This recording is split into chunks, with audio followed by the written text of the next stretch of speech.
Addresses in America, 1919. By John Galsworthy.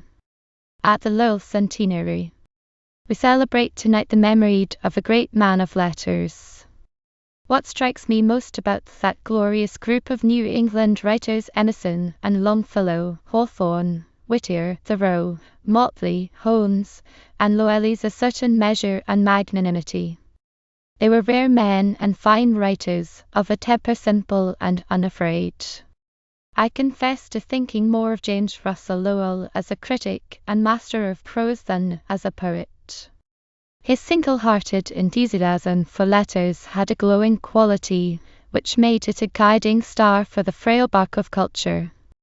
His humour, breadth of view, sagacity, and the all-round character of his activities has hardly been equalled in your country.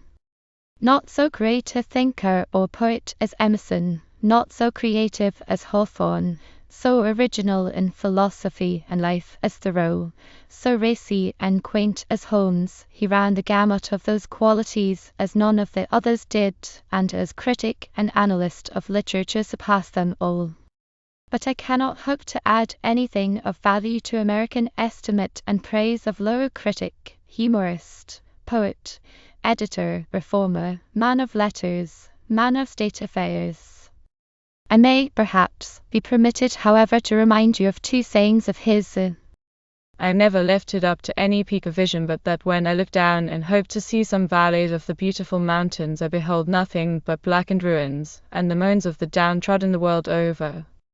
Then it seems as if my heart would break in pouring out one glorious song that should be the gospel of reform, full of consolation and strength to the oppressed. That way my madness lies.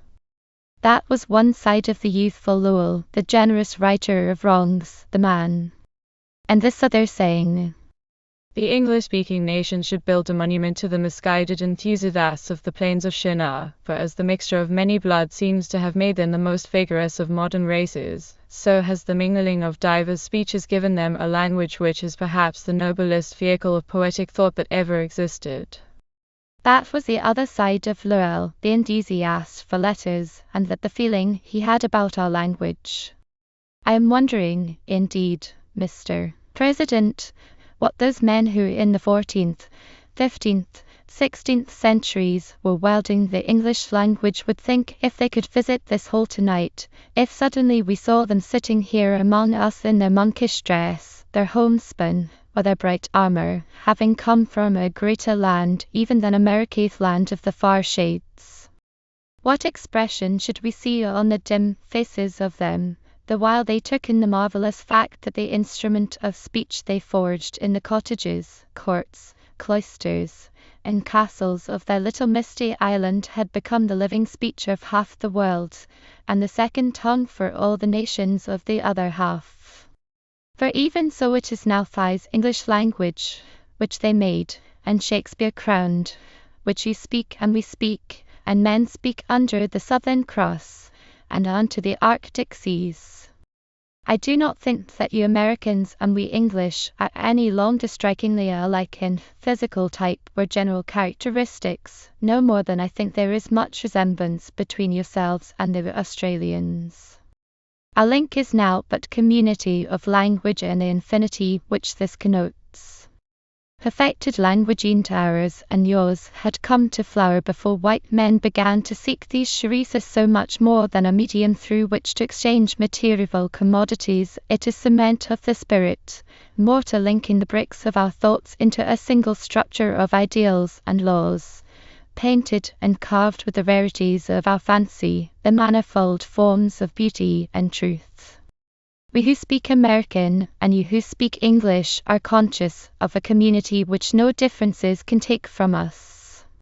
Perhaps the very greatest result of the grim years we have just been passing through is the promotion of our common tongue to the position of the universal language. The importance of the English-speaking peoples is now such that the educated man in every country will perforce, as it were, acquire a knowledge of our speech. The second language problem, in my judgment, has been solved.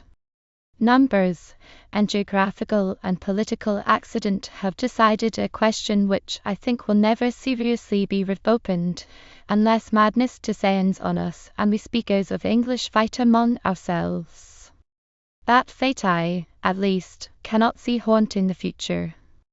Lowell says in one of his earlier writings, "We are the furthest from wishing to see what many are so ardently praying for, namely, a national literature, for the same mighty lyre of the human heart answers the touch of the master in all ages and in every clime, and any literature in so far as it is national is diseased in so much as it appeals to some climatic peculiarity rather than to universal nature." That is very true, but good fortune has now made of our English speech a medium of internationality. Henceforth you and we are the inhabitants and guardians of a great spirit city to which the whole world will make pilgrimage. They will make that pilgrimage primarily because our city is a marketplace. It will be for us to see that they who come to trade remain to worship. What is it we seek in this motley of our lives? To what end do we ply the multifarious traffic of civilization?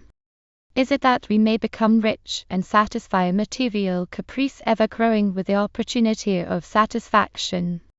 Is it that we may, of set and conscious purpose, always be getting the better of one another? Is it even that of no sort of conscious purpose we may pound the roads of life at top speed and blindly use up our little energies? I cannot think so. Surely, in dim thought we are trying to realize human happiness, trying to reach a far-off goal of health and kindliness and beauty, trying to live so that those qualities which make us human beings, sense of proportion, the feeling for beauty, pity, and the sense of humor, should be ever more exalted above the habits and passions that we share with the tiger, the ostrich, and the ape. And so I would ask what will become of all our reconstruction in these days if it be informed and guided solely by the spirit of the marketplace. Do trade, material prosperity, and the abundance of creature comforts guarantee that we advance towards our real goal? Material comfort in abundance is no bad thing, I confess to a considerable regard for it. But for true progress it is but a flighty consort. I can well see the wreckage from the world storm completely cleared away, the fields of life ploughed and manured, and yet no wheat growing there which can feed the spirit of man and help its stature. Lest we suffer such a disillusion as that, what powers and influence can we exert? There is one, at least the proper and exalted use of this great and splendid instrument, our common language. In a sophisticated world speech is action, words are deeds, we cannot watch our winged words too closely. Let us at least make our language the instrument of truth, prune it of lies and extravagance, of perversions and all the calculated battery of partisanship, train ourselves to such sobriety of speech and penmanship that we come to be trusted at home and abroad, so making our language the medium of honesty and fair play, that meanness, violence, sentimentality, and self-seeking become strangers in our lands. Great and evil is the power of the lie, of the violent saying, and the calculated appeal to base or dangerous motive. Let us, then, make them fugitives among us, outcast from our speech.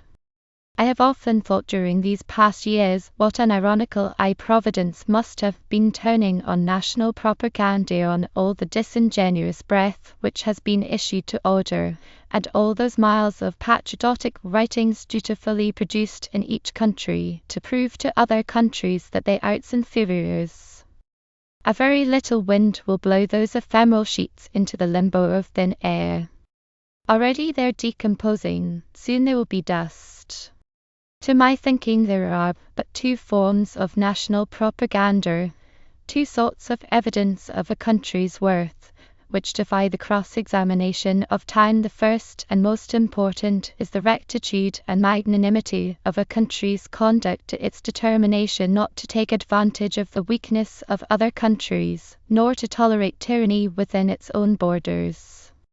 And the other lasting form of propaganda is the work of the thinker, and the artist, of men whose unbidden, unfettered hearts are set on the expression of truth and beauty as best they can perceive them. Such propaganda the old Greeks left behind them, to the imperishable glory of their land. By such propaganda Marcus Aurelius, Plutarch, Dante, St. Francis Cervantes, Spinoza, Montaigne, Racine, Chaucer, Shakespeare, Goethe, Kant, Turgenev, Tolstoy, Emerson, Luella, Thousand, and one more, have exalted their countries in the sight of all, and advanced the stature of mankind. You may have noticed in life that when we assure others of our virtue and the extreme rectitude of our conduct, we make on them but a sorry impression. If on the other hand we chance to perform some just act or kindness of which they hear, or to produce a beautiful work which they can see, we become exalted in their estimation though we did not seek to be. And so it is with countries. They may proclaim their powers from the housetops, they will but convince the wind, but let their acts be just, their temper humane, the speech and writings of their people sober, the work of their thinkers and their artists true and beautiful, and this country shall be sought after and esteemed. We who possess in common the English language. Best result of the confusion of tongues. Lowell called it that most superb instrument for the making of word music, for the telling of the truth, and the expression of the imagination. May well remember this, that, in the use we make of it, in the breadth, justice, and humanity of our thoughts, the vigor, restraint, clarity, and beauty of the setting we give to them, we have our greatest chance to make our countries lovely and beloved, to further the happiness of mankind, and to keep immortal the priceless comradeship between us. Roman 2. American and Britain. On the mutual understanding of each other by Americans and Britons, the future happiness of nations depends more than on any other world cause. Ignorance in Central Europe of the nature of American and Englishmen tip the balance in favor of war, and the course of the future will surely be improved by right comprehension of their characters. Well, I know something at least of the Englishman, who represents 4/5 of the population of the British Isles. And, first, there exists no more unconsciously deceptive person on the face of the globe. The Englishman does not know himself outside England, he is only guessed at. Racially, the Englishman is so complex and so old a blend that no one can say precisely what he is. In character he is just as complex. Physically, there are two main types, one inclining to length of limb, bony jaws, and narrowness of face and head. You will nowhere see such long and narrow heads as in our island, the other approximating more to the legendary John Bull. The first type is gaining on the second. There is little or no difference in the main mental character behind these two. In attempting to understand the real nature of the Englishman, certain salient facts must be borne in mind. The sea. To be surrounded generation after generation by the sea has developed in him a suppressed idealism, a peculiar impermeability, a turn for adventure, a faculty for wondering, and for being sufficient unto himself in far and awkward surroundings.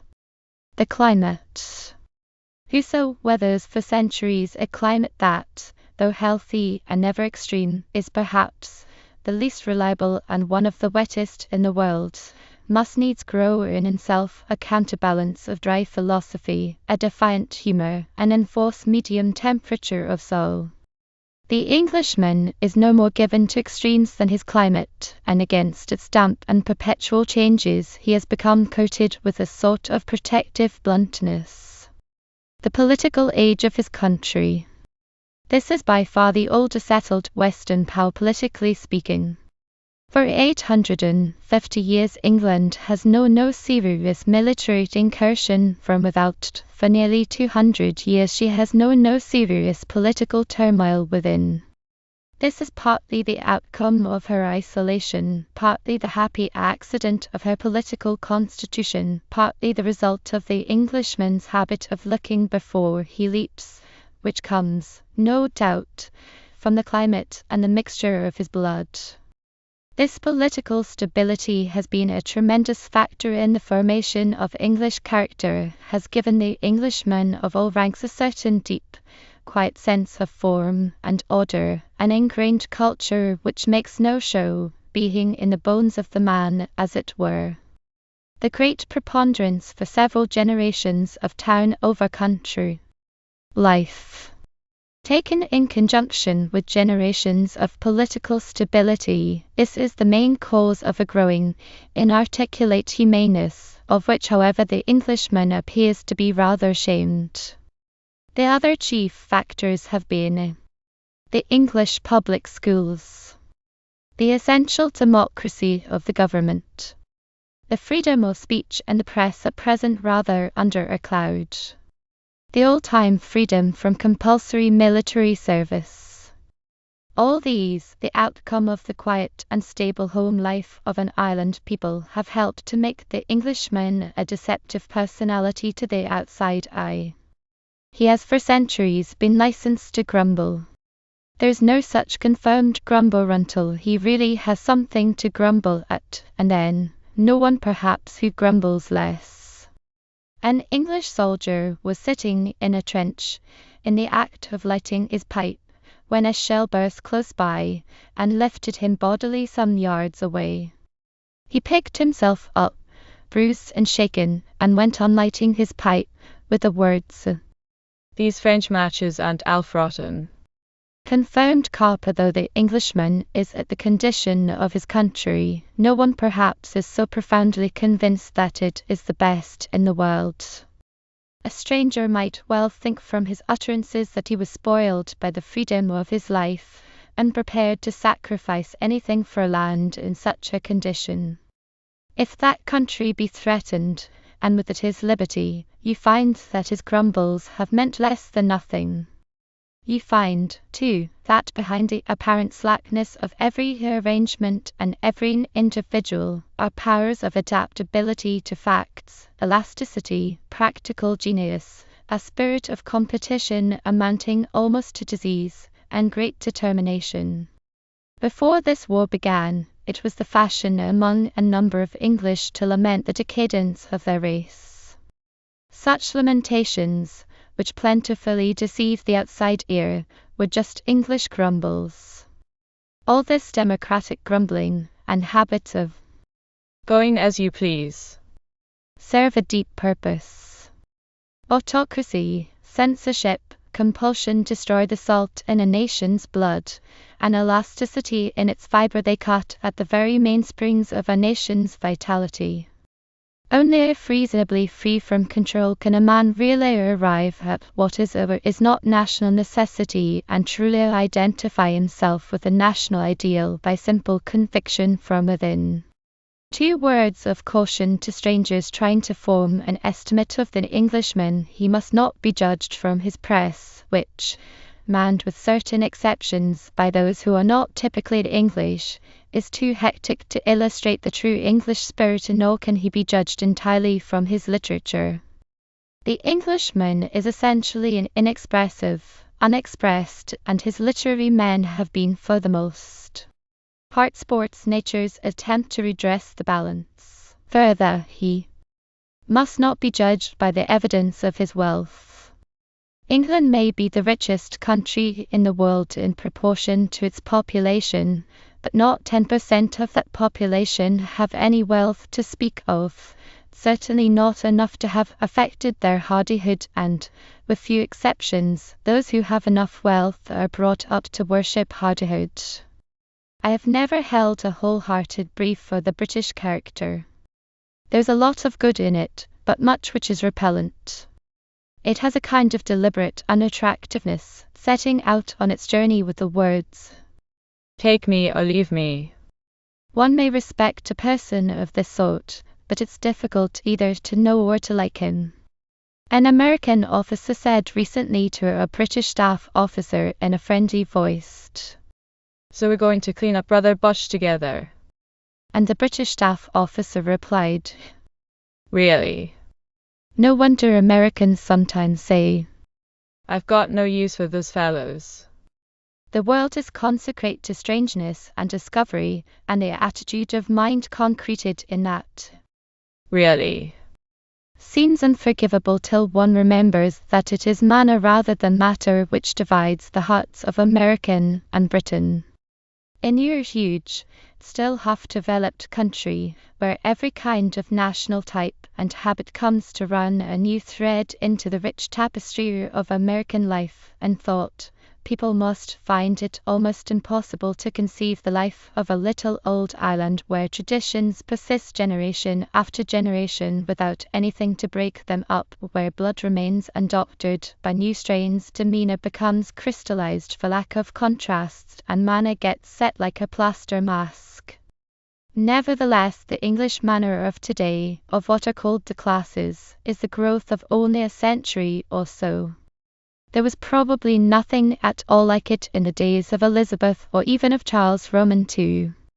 The English manner was still racy, not to say rude, when the inhabitants of Virginia, as we are told, sent over to ask that there might be dispatched to them some hierarchical assistance for the good of their souls, and were answered, "D.N. your souls, grow tobacco." The English manner of today could not even have come into its own when that epitaph of a lady, quoted somewhere by Gilbert Murray, was written. Bland, passionate, and deeply religious, she was second cousin to the Earl of Leitrim. Of such are the kingdom of heaven. About that gravestone motto you will admit there was a certain lack of self-consciousness, that element which is now the foremost characteristic of the English manner. But this English self-consciousness is no mere fluffy gaucherie, it is our special form of what Germans would call Culture. behind every manifestation of thought or motion, the Briton retains control of self, and is thinking, That's all I'll let myself feel, at all events all I'll let myself show. This stoicism is good in its refusal to be foundered, bad in that it fosters a narrow outlook, styles emotion, spontaneity, and frank sympathy, destroys grace and what one may describe roughly as the lovable side of personality. The English hardly ever say just what comes into their heads. What we call Good form. this unwritten law which governs certain classes of the Briton, savours of the dull and glacial, but there lurks within it a core of virtue. It has grown up like callous shell round too fine ideal suppression of the ego lest it trample on the corns of other people, an exaltation of the maxim deeds before words. Good form, like any other religion, starts well with some ethical truth, but in due time gets commonized, twisted, and petrified till at last we can hardly trace its origin, and watch with surprise its denial and contradiction of the root idea. Without doubt, before the war, good form had become a kind of disease in England. A French friend told me how he witnessed in a Swiss hotel the meeting between an Englishwoman and her son, whom she had not seen for 2 years. She was greatly affected by the fact that he had not brought a dinner jacket. The best manners are no Manners. or at all events no mannerisms, but many Britons who have even attained to this perfect purity are yet not free from the paralytic effects of Good form. are still self-conscious in the depths of their souls, and never do or say a thing without trying not to show how much they are feeling. All this guarantees perhaps a certain decency in life, but an intimate intercourse with people of other nations who have not this particular cult of suppression, we English disappoint, and jar, and often irritate. Nations have their differing forms of snobbery. At one time, if we are to believe Thackeray, the English all wanted to be second cousins to the Earl of Leitrim, like that lady, bland and passionate. Nowadays it is not so simple. The Earl of Leitrim has become etherealized. We no longer care how a fellow is born, so long as he behaves as the Earl of Leitrim would have, and never makes himself conspicuous or ridiculous, never shows too much what he's really feeling, never talks of what he's going to do, and always plays the game. The cult is centered in our public schools and universities. At our very typical and honored old public school, he to whom you are listening passed on the whole a happy time, but what an odd life educationally speaking. We lived rather like young Spartans and were not encouraged to think, imagine, or seek anything we learned in relation to life at large. It's very difficult to teach boys, because their chief object is not to be taught anything, but I should say we were crammed, not taught. Living as we did the hard life of boys with little or no intrusion from our elders, and the men who had been brought up in the same way as ourselves, we were debarred from any real interest in philosophy, history, art, literature, and music, or any advancing notions in social life or politics. We were reactionaries almost to a boy. I remember one summer term Gladstone came down to speak to us, and we repaired to the speech room with white collars and dark hearts, muttering what we would do to that grand old man if we could have our way. But after all, he contrived to charm us. Boys are not difficult to charm. In that queer life we had all sorts of unwritten rules of suppression. You must turn up your trousers, must not go out with your umbrella rolled. Your hat must be worn tilted forward, you must not walk more than 2 abreast till you've reached a certain form, nor be enthusiastic about anything, except such a supreme matter as a drive over the pavilion at cricket, or a run the whole length of the ground at football. You must not talk about yourself or your home peopled, and for any punishment you must assume complete indifference. I dwell on these trivialities, because every year thousands of British boys enter these mills which grind exceeding small, and because these boys constitute in afterlife the great majority of the official, military, academic, professional, and a considerable proportion of the business classes of Great Britain. They become the Englishmen who say, "Really?" And they are for the most part the Englishmen who travel and reach America. The great defense I have always heard put up for our public schools is that they form character. As oatmeal is supposed to form bone in the bodies of Scotsmen, so our public schools are supposed to form good sound moral fibre in British boys. And there is much in this plea. The life does make boys enduring, self-reliant, good-tempered, and honourable, but it most carefully endeavours to destroy all original sin of individuality, spontaneity, and engaging freakishness. It implants, moreover, in the great majority of those who have lived it the mental attitude of that swell, who when asked where he went for his hats, replied, Blanks, is there another fellows? To know all is to excuse all. To know all about the bringing up of English public school boys makes one excuse much. The atmosphere and tradition of those places is extraordinarily strong, and persists through all modern changes. 38 years have gone since I was a new boy, but cross-examining a young nephew who left not long ago, I found almost precisely the same features and conditions. The war, which has changed so much of our social life, will have some, but no very great, effect on this particular institution. The boys still go there from the same kind of homes and preparatory schools and come under the same kind of masters.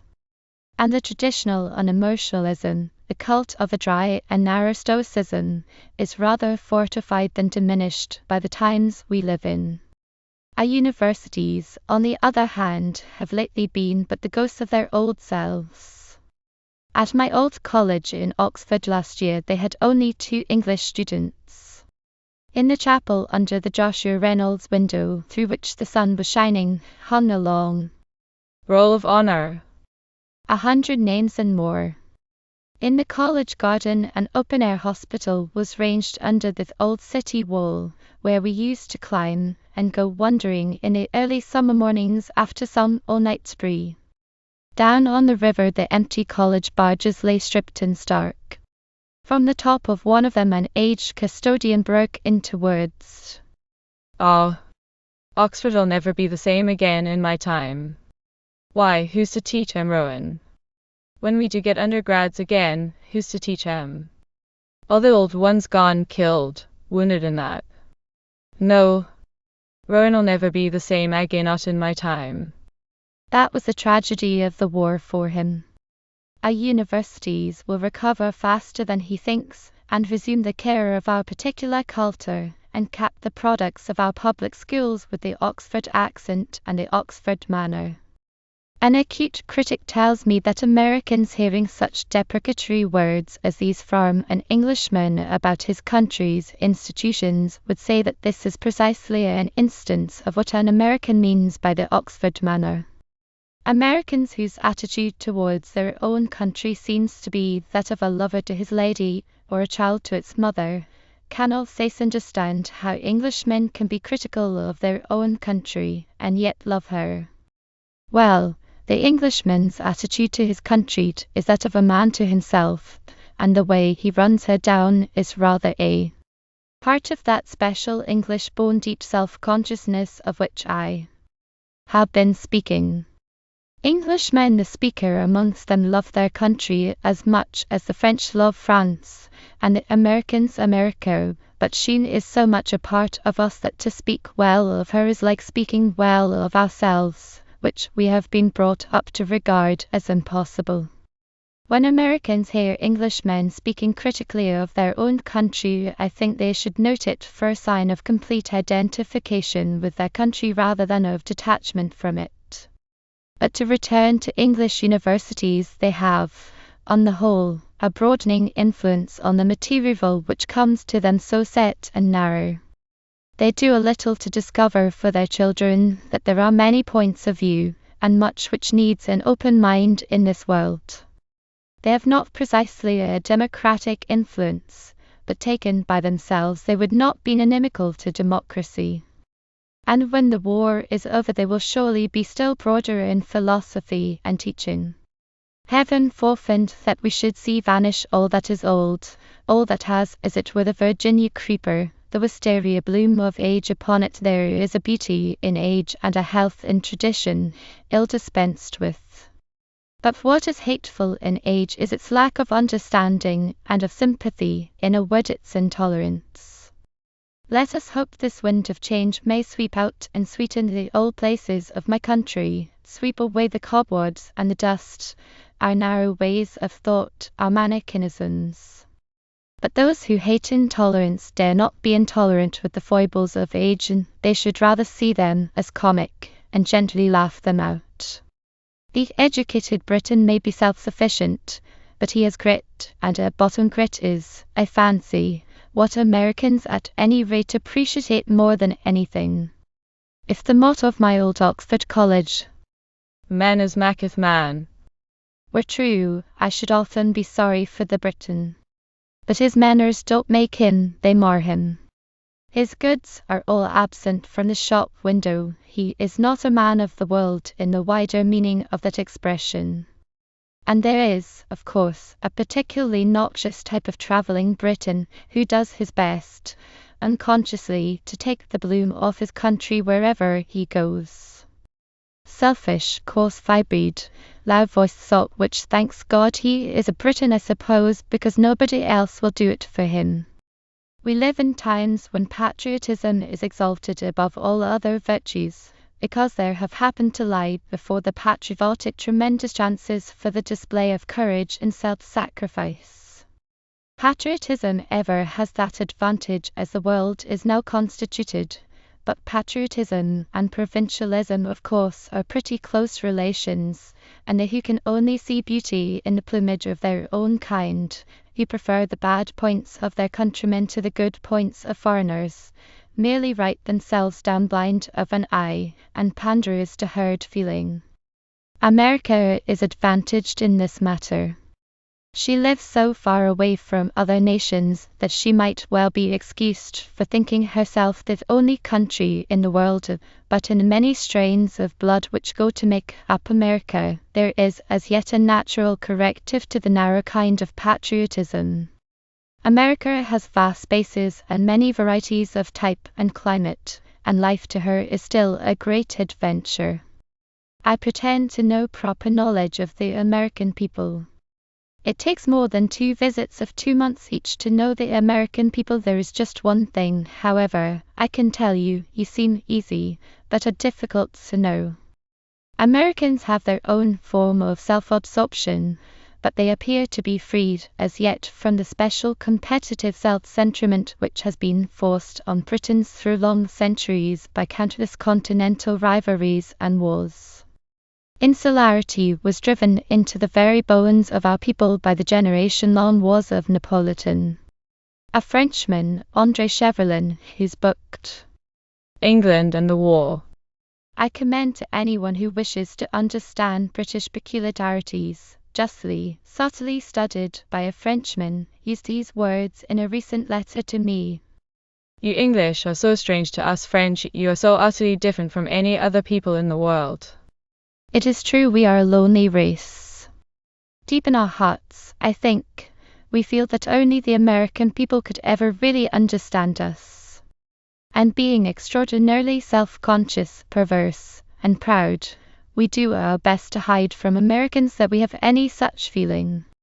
It would distress the average Briton to confess that he wanted to be understood, had anything so unnatural as a craving for fellowship or for being liked. We are a weird people, though we look so commonplace. In looking at photographs of British types among photographs of other European nationalities, one is struck at once by something which is in no other of those races exactly as if we had an extra skin, as if the British animal had been tamed longer than the rest. And so he has. His political, social, legal life was fixed long before that of any other Western country. He was old before the Mayflower touched American shores and brought their avatars, grave and civilized as ever founded nation. There is something touching and terrifying about our character, about the depth at which it keeps its real yearnings, about the perversity with which it disguises them, and its inability to show its feelings. We are, deep down, under all our lazy mentality, the most combative and competitive race in the world, with the exception perhaps of the American. This is at once a spiritual link with America, and yet one of the great barriers to friendship between the two peoples. Whether we are better than Frenchmen, Germans, Russians, Italians, Chinese, or any other race, is of course more than a question, but those peoples are all so different from us that we are bound, I suppose, secretly to consider ourselves superior.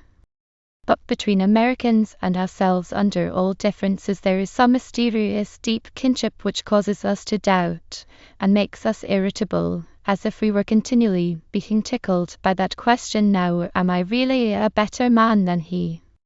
Exactly what proportion of American blood at this time of day is British, I know not, but enough to make us definitely cousins. So is an awkward relationship.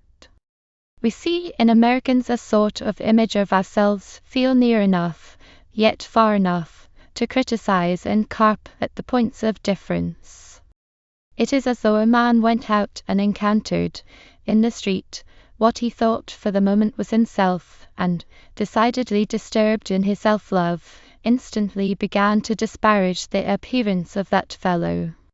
Probably community of language rather than of blood accounts for our sense of kinship, for a common means of expression cannot but mold thought and feeling into some kind of unity. Certainly one can hardly overrate the intimacy which a common literature brings. The lives of great Americans, Washington and Franklin, Lincoln and Lee and Grant, are unsealed for us, just as to Americans are the lives of Marlborough and Nelson, Pitt and Gladstone and Gordon. Longfellow and Whittier and Whitman can be read by the British child as simply as Burns and Shelley and Keats. Emerson and William James are no more difficult to us than Darwin and Spencer to Americans. Without an effort we rejoice in Hawthorne and Mark Twain, Henry James and Howells, as Americans can in Dickens and Thackeray, Meredith and Thomas Hardy.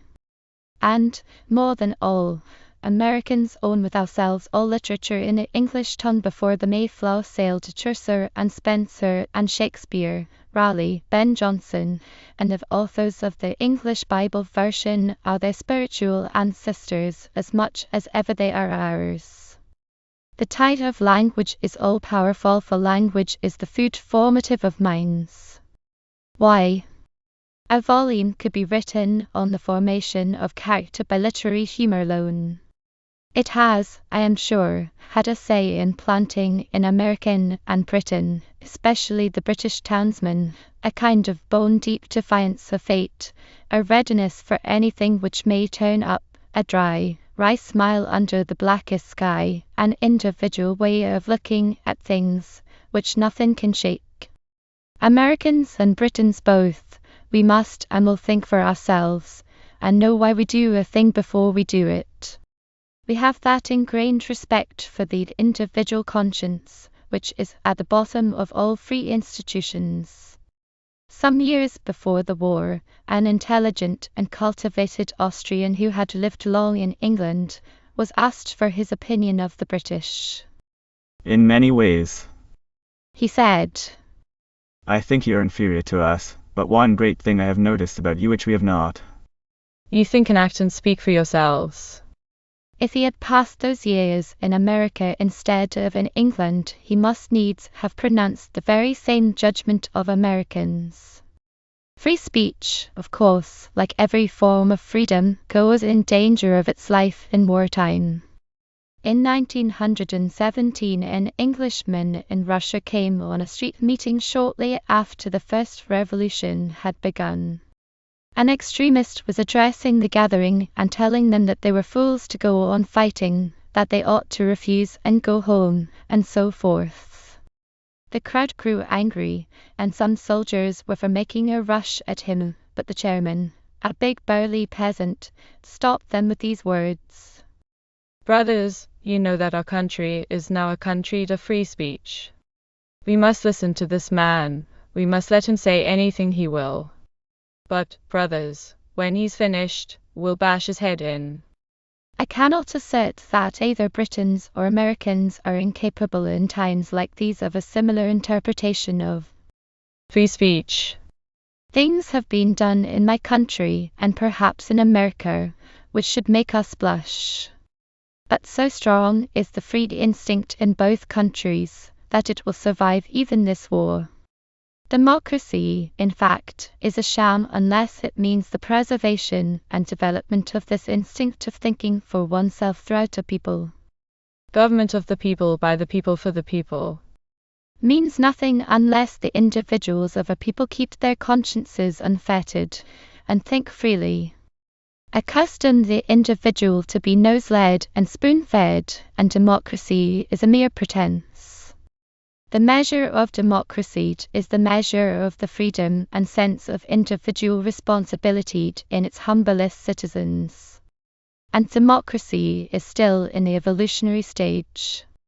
An English scientist, Dr. Spurrell, in a recent book, Man and His Foreigners, thus diagnoses the growth of civilizations. A civilization begins with the enslavement by some hardy race of a tame race living a tame life in more congenial natural surroundings.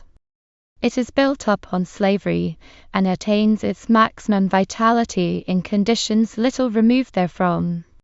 Then, as individual freedom gradually grows, disorganization sets in, and the civilization slowly dissolves away in anarchy. Dr. Spurrell does not dogmatize about our present civilization, but suggests that it will probably follow the civilizations of the past into dissolution. I am not convinced of that, because of certain factors new to the history of man. Recent discoveries have so unified the world that such old isolated successful sweeps of race on race are not now possible. In our great industrial states, it is true, a new form of slavery has arisen, the enslavement of men by their machines, but it is hardly of the nature on which the civilizations of the past were reared. Moreover, all past civilizations have been more or less southern, and subject to the sapping influence of the sun. Modern civilization is essentially northern. The individualism, however, which according to Dr. Sparrow dissolved the empires of the past, exists already in a marked degree in every modern state, and the problem before us is to discover how democracy and liberty of the subject can be made into enduring props rather than dissolvents. It is, in fact, the problem of making democracy genuine. If that cannot be achieved and perpetuated, then I agree there is nothing to prevent democracy drifting into an anarchism which will dissolve modern states, till they are the prey of pantsing dictators, or of other states not so far gone in dissolution, same process in kind though different in degree from the old descents of savage races on their tamer neighbors. Ever since the substantial introduction of democracy nearly a century and a half ago with the American War of Independence, I would point out that Western civilization has been living on two planes, a level autocratic plane with which is bound up the idea of nationalism, and the democratic, to which has become conjoined in some sort the idea of internationalism. Not only little was, but great was such as this come because of inequality in growth, dissimilarity of political institutions between states because the state or that is basing its life on different principles from its neighbors. We fall into glib usage of words like democracy and make fetishes of them without due understanding. Democracy is certainly inferior to autocracy from the aggressively national point of view. It is not necessarily superior to autocracy as a guarantor of general well-being. It might even turn out to be inferior unless we can improve it. But democracy is the rising tide. It may be dammed or delayed, but cannot be stopped. It seems to be a law in human nature that where, in any corporate society, the idea of self-government sets foot, it refuses ever to take that foot up again. State after state, copying the American example, has adopted the democratic principle, and the world's face is that way set. Autocracy has, practically speaking, vanished from the Western world.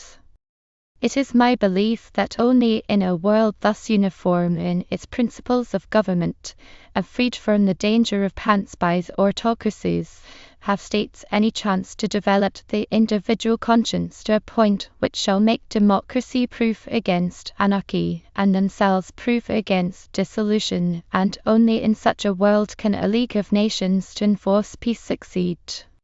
But though we have now secured a single plane for Western civilization and ultimately, I hope, for the world, there will be but slow and difficult progress in the lot of mankind. And for this progress, the solidarity of the English-speaking races is vital, for without that there is but sand on which to build. The ancestors of the American people sought a new country because they had in them a reverence for the individual conscience. They came from Britain, the first large state in the Christian era, to build up the idea of political freedom. The instincts and ideals of our two races have ever been the same. That great and lovable people, the French, with their clear thought and expression, and their quick blood, have expressed those ideals more vividly than either of us. But the phlegmatic tenacity of the English and the dry tenacity of the American temperament have ever made our countries the most settled and safe homes of the individual conscience. And we must look to our two countries to guarantee its strength and activity. If we English-speaking races quarrel and become disunited, civilization will split up again and go its way to ruin. The individual conscience is the heart of democracy. Democracy is the new order of the new order. The English-speaking nations are the ballast. I don't believe in formal alliances or in grouping nations to exclude and keep down other nations. Friendships between countries should have the only true reality of common sentiment and be animated by desire for the general welfare of mankind. We need no formal bonds, but we have a sacred charge in common to let no petty matters, differences of manner, divergences of material interest, destroy our spiritual agreement. Our pasts, our geographical positions, our temperaments make us beyond all other races, the hope and trustees of mankind's advance along the only line now open democratic internationalism. It is childish to claim for Americans or Britain's virtues beyond those of other nations, or to believe in the superiority of one national culture to another. They are different, that is all. It is by accident that we find ourselves in this position of guardianship to the main line of human development. No need to pat ourselves on the back about it. But we are at a great and critical moment in the world's history. How critical, none of us alive will ever realize to the full. The civilization slowly built since the fall of Rome has either to break up and dissolve into jagged and isolated fragments through a century of revolutions and wars, or unified and reanimated by a single idea to move forward on one plane and attain greater height and breadth.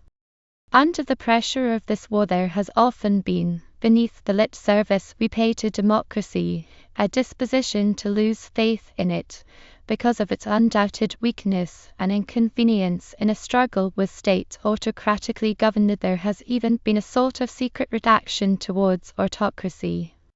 On those lines there is no way out of a future of bitter rivalries, chicanery, and wars, and the probable total failure of our civilization. The only cure which I can see lies in democratizing the whole world and removing the present weaknesses and shams of democracy by education of the individual conscience in every country. Goodbye to that chance. If Americans and Britons fall foul of each other, refuse to make common cause of their thoughts and hopes, and to keep the general welfare of mankind in view. They have got to stand together, not in aggressive and jealous policies, but in defense and championship of the self-helpful, self-governing, live and let life philosophy of life. Who would not desire, rushing through the thick dark of the future, to stand on the cliffs of vision 200 years, say Hinseen view this world? Will there then be this league for war, this cauldron where, beneath the thin crust, a boiling lava bubbles, and at any minute may break through and leap up, as of late, jet high? Will there still be reek and desolation, and man, at the mercy of the machines he has made, to still be narrow national policies and rancors, and such mutual fear, that no country dare be generous? Or will there be, over the whole world, something of the glamour that each one of us now sees hovering over his own country, and men and women now feel they are natives of one land? Who dare say? The guns have ceased fire, and all is still. From the woods and fields and seas, from the skeleton towns of ravaged countries, the wistful dead rise, and with their eyes question us. In this hour we have for answer only this: we fought for a better future for mankind. Did we? Do we? That is the great question. Is our gaze really fixed on the far horizon? Or do we only dream it, and have the slain no comfort in their untimely darkness, the maimed, the ruined, the bereaved, no shred of consolation? Is it all to be for nothing but the salving of national prides? And shall the ironic spirit fill the whole world with his laughter? The house of the future is always dark. There are few cornerstones to be discerned in the temple of our fate. But, of these few, one is the brotherhood and bond of the English-speaking races, not for narrow purposes, but that mankind may yet see faith and goodwill enshrined, yet breathe the sweeter air, and know a life where beauty passes, with the sun on her wings. We want in the lives of men a song of honor, as in Ralph Hodgson's poem. The song of men, all sorts and kinds, as many tempers, moods and minds as leaves on a tree, as many faiths and castes and creeds, as many human bloods and breeds as in the world may be. In the making of that song the English-speaking races will assuredly unite. What set this world in motion we know not, the principle of life is inscrutable and will forever be, but we do know that earth is yet on the upgrade of existence, the mountain top of man's life not reached, that many centuries of growth are yet in front of us before time begins to chill this planet, till it swims, at last, another moon in space. In the climb to that mountain top of a happy life for mankind, our two great nations are as guides who go before, roped together in perilous ascent. On their nerve, loyalty, and wisdom the adventure now hangs. What American or British knife would sever the rope? He who ever gives a thought to the life of man at large, to his miseries and disappointments, to the waste and cruelty of existence, will remember that if American or Britain fail in this climb, there can but be for us both, and for all other peoples, a hideous slip, a swift and fearful fall into an abyss, whence all shall be to begin over again. We shall not fail neither ourselves nor each other. Our comradeship will endure. Roman 3. From a speech at the Lotus Club, New York. I wonder whether you in America can realize what an entrancing voyage of discovery you represent to us primeval Anglo-Britons. I prefer that term to Anglo-Saxon, for even if we English gloried in the thought that our seaborne ancestors were extremely bloodthirsty, we have no evidence that they brought their own women to Britain in any quantities, or had the power of reproducing themselves without aid from the other sex. Can you, I say, realize how much more enticing to my English mind America is than the Arabian Nights were to your fascinating fabulist, O. Henry? One longs to unriddle to oneself the significance and sense of America. In the English-speaking world today we need understanding of each other's natures, aims, sympathies, and dislikes. For without understanding we become doctrinaire and partisan, building our shipping compartments very watertight, and getting into them and shutting the doors when the ship threatens to go down. We English have a reputation for self-sufficiency. But speaking for myself, who find no name that is not English in my genealogy, I never can get up quite the interest in my own race that I can in others. We English are so set and made, you Americans are yet in the making. We at most experience modification of type to your in process of creating one. I've often asked Americans what is now the American type, and have been answered by a smile. When I go back home my countrymen will ask me the same question. I would I could sit down and listen to you telling me what it is. It will not have escaped you, at all events, that for 4 years the various branches of the English-speaking peoples have been credited with all the virtues of love of liberty, humanity, and justice has, as it were, been patented for them on both sides of the Atlantic, and under the Southern Cross, till one has come to listen with a sort of fascinated terror for those 3 words to tinkle from the tongue. I am prepared to sacrifice a measure of the truth sooner than pronounce them tonight. Let me rather speak of those lower qualities which I think we English-speaking peoples possess in a conspicuous degree: common sense and energy. From those vulgar attributes, I am sure, the historian of the far future will say that the English-speaking era has germinated, and that by those vulgar attributes it will flourish. Deep in the American spirit and in the English spirit is a curious, intense realism, sometimes very highly camouflaged by hot air and instinct for putting the finger on the button of life, and pressing it there till the bell rings. We are so extraordinarily successful that we may expect the historian of the far future to write the English-speaking races were so rapid in their subjugation of the forces of nature, so prodigal of inventions, so eager in their use of them, so extremely practical, and altogether so successful that the only thing they missed was happiness. When I read of some great new American invention, or of a Lord Leverhulme converting an island of Lewis into a commercial paradise, I confess to trembling. Gentlemen, it is a melancholy fact that the complete man does not live by invention and trade alone. At the risk of being laughed out of paradise, I dare put in a plea for beauty. Both our peoples, indeed, are so severely practical that I do feel we run the risk of getting machine-made, and coming actually to look down on those who give themselves to anything so unpractical as the love of beauty. Now, I venture to think that the spirit of the old builders of Seville Cathedral, let us make us a church such as the world has never seen before, ought to inspire us in these days too. But it does, my dear sir. I shall be answered, oh, we make flying machines, and iron foundries, palace hotels, stockyards, self-playing pianos, film pictures, cocktails, and ladies' hats, such as the world has never seen before. A fig for the Geraldo, the Sphinx, Shakespeare, and Michelangelo. They did not elevate the lot of man. We are for invention, industry, and trade. Far be it from me to run down any of those things, so excellent in moderation, but since I solemnly aver that man's greatest quality is the sense of proportion, I feel that if he neglects beauty, which is but proportion elegantly cooked, the result of perfect economy, Emerson had zigzags backwards, no matter how inventive and commercially successful he may be.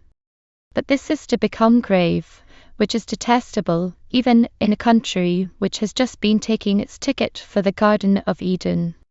I believe I shall yet see, unless I perish of public speaking, America taking the long cut to beauty, for there are no short cuts to her, no cheap nostrums by which she can be conjured from the blue. Beauty and simplicity are the natural antidotes to the feverish industrialism of our age. If only America will begin to take them freely, she has it in her power to re-inspire in us older peoples, just now rather breathless and exhausted, the belief in beauty, and a new fervor for the creation of fine and rare things. If on the other hand America turns beauty down as a dangerous bit of fluff, and simplicity as an impecunious alien, we over there, one behind the other, will sink into a super-utilitarianism so thick that we may never get out. Gentlemen, I long to see established between the English-speaking peoples a fellowship, not only in matters political and commercial, important as these are, but in philosophy and art. For after all those laughing-stocks, philosophy and art, beautiful expression of our highest thoughts and fancies, are the lanterns of a nation's life, and we ought to hang them in each other's houses. Roman 4. From a speech to the Society of Arts and Sciences, New York. I do not know what your chief thought is now. For me the overmastering thought is that of creation-recreation. You know, when we look at a bit of moorland where the gorse and heather have been baronet's walled, we call it in Devon, how we delight in the green, pushing up among the black shriveled roots. I long to see the green pushing up, the creative impulse at work in its thousand ways all over the world again, each of us on both continents in his own line doing creative work, and not so much that wealth and comfort, as that health and beauty may be born again. But, confronting as I do tonight the arts and sciences, let me divide my words. You sciences have no need to listen. You have never had such a heyday as this in engineering, in chemistry, in surgery, in every branch except perhaps stargazing. You have been shooting ahead, earning fresh laurels, putting new discoveries at the service of bewildered man. Science drags no lame foot, it dances along like the Pied Piper of Hamelin. I had better not pursue the simile. But the arts, with faces muffled to the eyes, stand against the walls of life, and gaze a little enviously, a little mournfully at the passing road. This is not their time for carnival, their lovers sleep, heavy with war and toil. It is to those poor wallflowers the arts that I would speak. Drop your veils, have the courage of your charms, you shall break many a heart yet, make many a lover happy. Ladies and gentlemen, you have all noticed, as I have, the difference between a town by daylight and a town by night. Well, the daylight town belongs to the sciences, the night-lit town to the arts. I don't mean that artists are night birds, though I have heard of such a case. I mean that the arts live on mystery and imagination. Have you ever thought how we should get through if we had to live in a town which never put on the filmy dark robe of night, so that hour in, hour out we had to stare at things garbed in the efficient overalls of science, with their prices properly pinned on? How long would it be before we found ourselves in Canary Hatch? Well, we are in a fair way to abolish night. Mystery and imagination are off, as they say, and that way sooner or later madness lies. It is time the arts left off leaning against the wall and took their share of the dance again. We want them to be as creative, nay, as seductive as the sciences.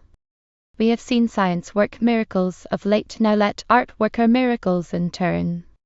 People are inclined to smile at me when I suggest that you in America are at the commencement of a period of fine and vigorous art. The signs, they say, are all the other way. Of course you ought to know best. All the same, I stick to my opinion with British obstinacy, and I believe I shall see it justified. We address at Columbia University. A doubter of the general divinity of our civilization is labeled pedant. Anyone who questions modern progress is tabooed. And yet there is no doubt, I think, that we are getting feverish, rushed, complicated, and have multiplied conveniences to such an extent that we do little with them, but scrape the surface of life. We were rattling into a species of barbarism when the war came, and unless we check ourselves shall continue to rattle now that it is over. The underlying cause in every country is the increase of herd life, based on machines, money getting, and the dread of being dull. Everyone knows how fearfully strong that dread is. But to be capable of beating dull is in itself a disease. And most of modern life seems to be a process of creating disease, then finding a remedy, which in its turn creates another disease, demanding fresh remedy, and so on. We pride ourselves, for example, on scientific sanitation, but what is scientific sanitation if not one huge palliative of evils which have arisen from herd life, enabling herd life to be intensified, so that we shall presently need even more scientific sanitation. The true elixirs fit for their B2, I think, are open air life, and a proud pleasure in one's work, but we have evolved a mode of existence in which it is comparatively rare to find these two conjoined. In old countries such as mine, the evils of herd life are at present vastly more acute than in a new country such as yours. On the other hand, the further one is from Hades, the faster one drives towards it, and machines are beginning to run along with America even more violently than with Europe. When our tanks first appeared, they were described as snorting monsters creeping at their own sweet will. I confess that this is how my inflamed eye sees all our modern machines, monsters running on their own, dragging us along, and very often squashing us. We are, I believe, awakening to the dangers of this gathering, of rushing down a high cliff into the sea, possessed and pursued by the devils of machinery. But if any would see how little alarmed he really is, let him ask himself how much of his present mode of existence he is prepared to alter. Altering the modes of other people is delightful. One would have great hope of the future if we had nothing before us but that. The medieval Irishmen, indicted for burning down the cathedral at Armagh, together with their archbishop, defended himself thus. As for the cathedral, 'tis true I burned it, but indeed, and I wouldn't have, only they told me himself was inside. We are all ready to alter our opponents, if not to burn them. But even if we were as ardent reformers as that Irishman, we could hardly force men to live in it open, or take a proud pleasure in their work, or enjoy beauty, or not concentrate themselves on making money. No amount of legislation will make us Lilies of the field, or birds of the air, all prevent us from worshipping false gods or neglecting to reform ourselves. I once wrote the unpopular sentence: democracy at present offers the spectacle of a man running down a road followed at a more and more respectful distance by his own soul. For democracy read rather the words modern civilization, which prides itself on redress after the event, foresees nothing and avoids less, is purely empirical, if one may use so highbrow a word. I look very eagerly and watchfully to America in many ways. After the war she will be more emphatically than ever, in material things, the most important and powerful nation of the earth.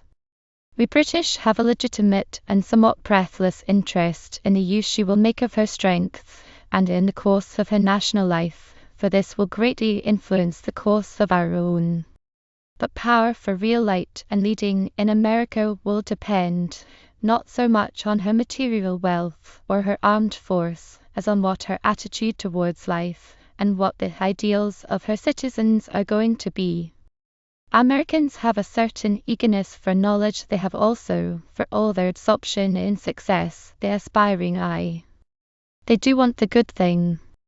They don't always know when they see it, but they want it. These qualities, in combination with material strength, give America her chance. Yet, if she does not set her face against gathering, we are all bound for downhill. If she goes in for spread eagleism, if her aspirations are towards quantity, not quality, we shall all go on being communized. If she should get that person-proud fever which comes from national success, we are all bound for another world flare-up. The burden of proving that democracy can be real and yet live up to an ideal of health and beauty will be on America's shoulders, and on ours. What are we and Americans going to make of our inner life, of our individual habits of thought? What are we going to reverence, and what despise? Do we mean to lead, in spirit and in truth, not in mere money incomes? Britain is an old country, though still in her prime. I hope America is yet on the threshold. Is she to step out into the sight of the world as a great leader? That is for America the long decision to be worked out, not so much in her Senate and her Congress as in her homes and schools. On America, now that the war is over, the destiny of civilization may hang for the next century. If she mislays, indeed if she does not improve the power of self-criticism, that special dry American humor which the great Lincoln had, might soon develop the intolerant provincialism which has so often been the bane of the earth and the undoing of nations. Above all, if she does not solve the problems of town life, of capital and labor, of the distribution of wealth, of national health, and attain to a mastery over inventions and machinery, she is in for a cycle of mere anarchy, disruption, and dictatorships, into which we shall all follow. The motto, noblesse oblige, applies as much to democracy as ever it did to the old-time aristocrat. It applies with terrific vividness to America. Ancestry and nature have bestowed on her great gifts. Behind her stand conscience, enterprise, independence, and ability. Such were the companions of the first Americans, and are the comrades of American citizens to this day. She has abounding energy, an unequaled spirit of discovery, a vast territory not half developed, and great natural beauty.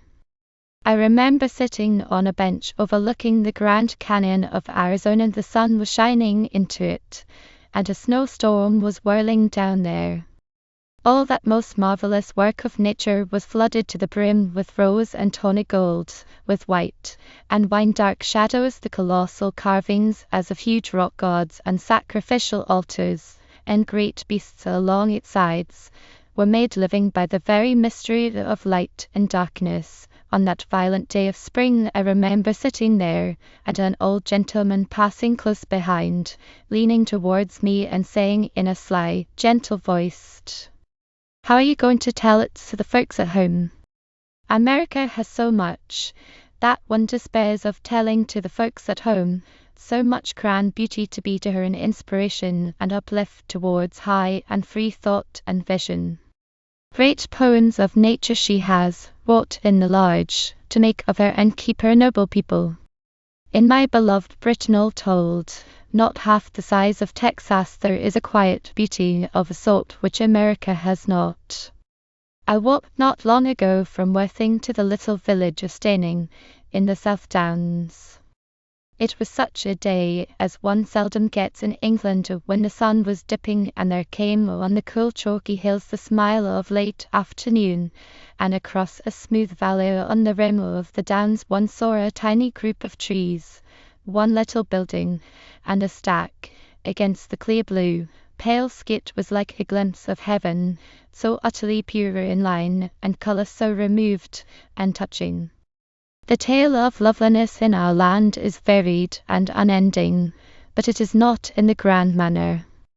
America has the grand manner in her scenery and in her blood, for in America all are the children of adventure, every single man an emigrant himself or a descendant of one who had the pluck to emigrate.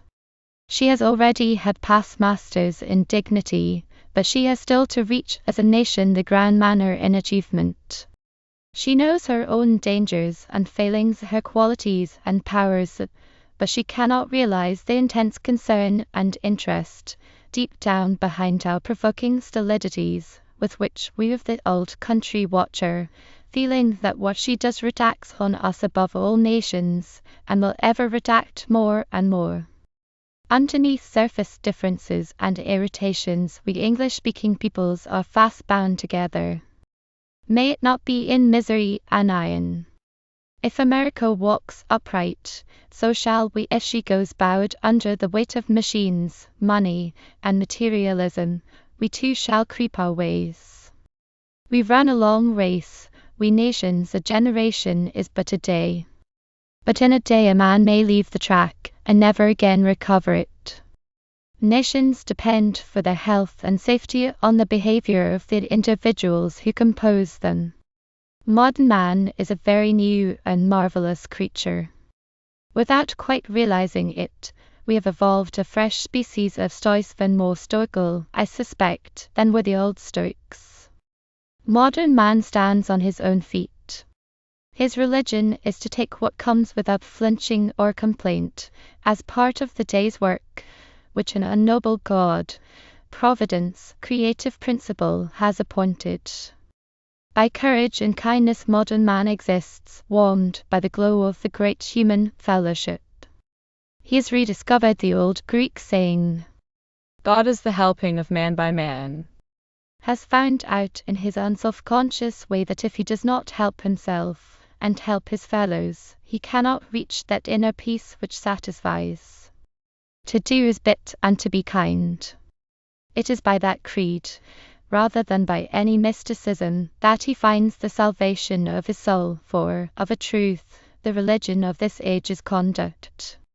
After all, does not the only real spiritual warmth, not tinged by Pharisaism, egotism, or cowardice, come from the feeling of doing your work well and helping others? Is not all the rest embroidery, luxury, pastime, pleasant sound and incense? Modern man is a realist with too romantic a sense, perhaps, of the mystery which surrounds existence to pry into it. And, like modern civilization itself, he is the creature of West and North, of those atmospheres, climates, manners of life, which foster neither inertia, reverence, nor mystic meditation. Essentially man of action, in ideal action he finds his only true comfort. I am sure that padres at the front have seen that the men whose souls they have gone out to tend are living the highest form of religion, that in their comic courage and selfish humanity, their endurance without whimper of things worse than death. They have gone beyond all pulpit and deathbed teaching. And who are these men? Just the early manhood of the race, just modern man as he was before the war began, and will be now that the war is over. This modern world, of which we English and Americans are perhaps the truest types, stands revealed from beneath its froth, frippery, and vulgar excrescences, sound a career world whose implicit motto is the good of all humanity. But the herd life, which is its characteristic, brings many evils, has many dangers, and to preserve a sane mind in a healthy body is the riddle before us. Somehow we must free ourselves from the driving domination of machines and money-getting, not only for our own sakes but for that of all mankind. And there's another thing of the most solemn importance. We English-speaking nations are by chance, as it were, the ballast of the future. It is absolutely necessary for the happiness of the world that we should remain united. The comradeship that we now feel must and surely shall abide. For unless we work together, and in no selfish or exclusive spirit goodbye to civilization, it will vanish like the dew off grass. The betterment not only of the British nations and America, but of all mankind is and must be our object. From all our hearts a great weight has been lifted. In those fields death no longer sweeps his scythe, and our ears at last are free from the rustling thereof. Now comes the test of magnanimity in all countries. Will modern man rise to the ordering of a sane, a free, a generous life? Each of us loves his own country best, being it a little land or the greatest on earth, but jealousy is the dark thing, the creeping poison. Where there is true greatness, let us acclaim it. Where there is true worth, let us prize eaters if it were our own. This earth is made too subtly of too multiple whoop and woof for prophecy. When he surveys the world around, the wondrous things which there abound, the prophet closes foolish lips. Besides, as the historian tells us, writers have that undeterminateness of spirit which commonly makes literary men of no use in the world. So I, for one, prophesy not. Still, we do know this: all English-speaking peoples will go to this adventure of peace with something of big purpose and spirit in their hearts, with something of free outlook. The world is wide and nature bountiful enough for all, if we keep sane minds. The earth is fair and meant to be enjoyed, if we keep sane bodies. Who dare affront this world of beauty with mean views? There's no darkness but what the ape in us still makes, and in spite of all his monkey tricks modern man is at heart further from the ape than man has yet been. To do our jobs really well and to be brotherly. To seek health and ensue beauty. If, in Britain and America, in all the English-speaking nations, we can put that simple faith into real and thorough practice, what may not the century yet bring forth?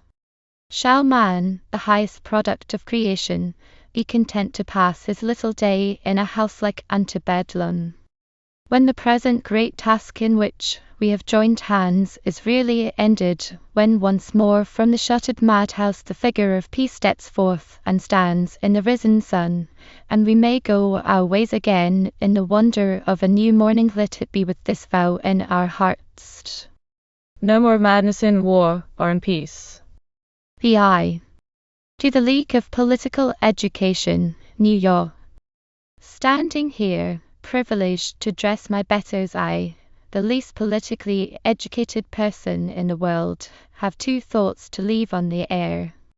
They arise from the title of your league.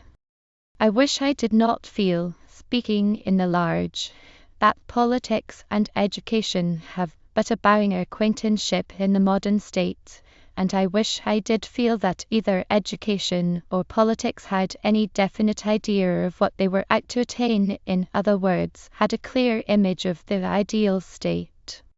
It seems to me that their object at present is just to keep the heads of the citizens of the modern state above water, to keep them alive, without real concern as to what kind of life they are being preserved for.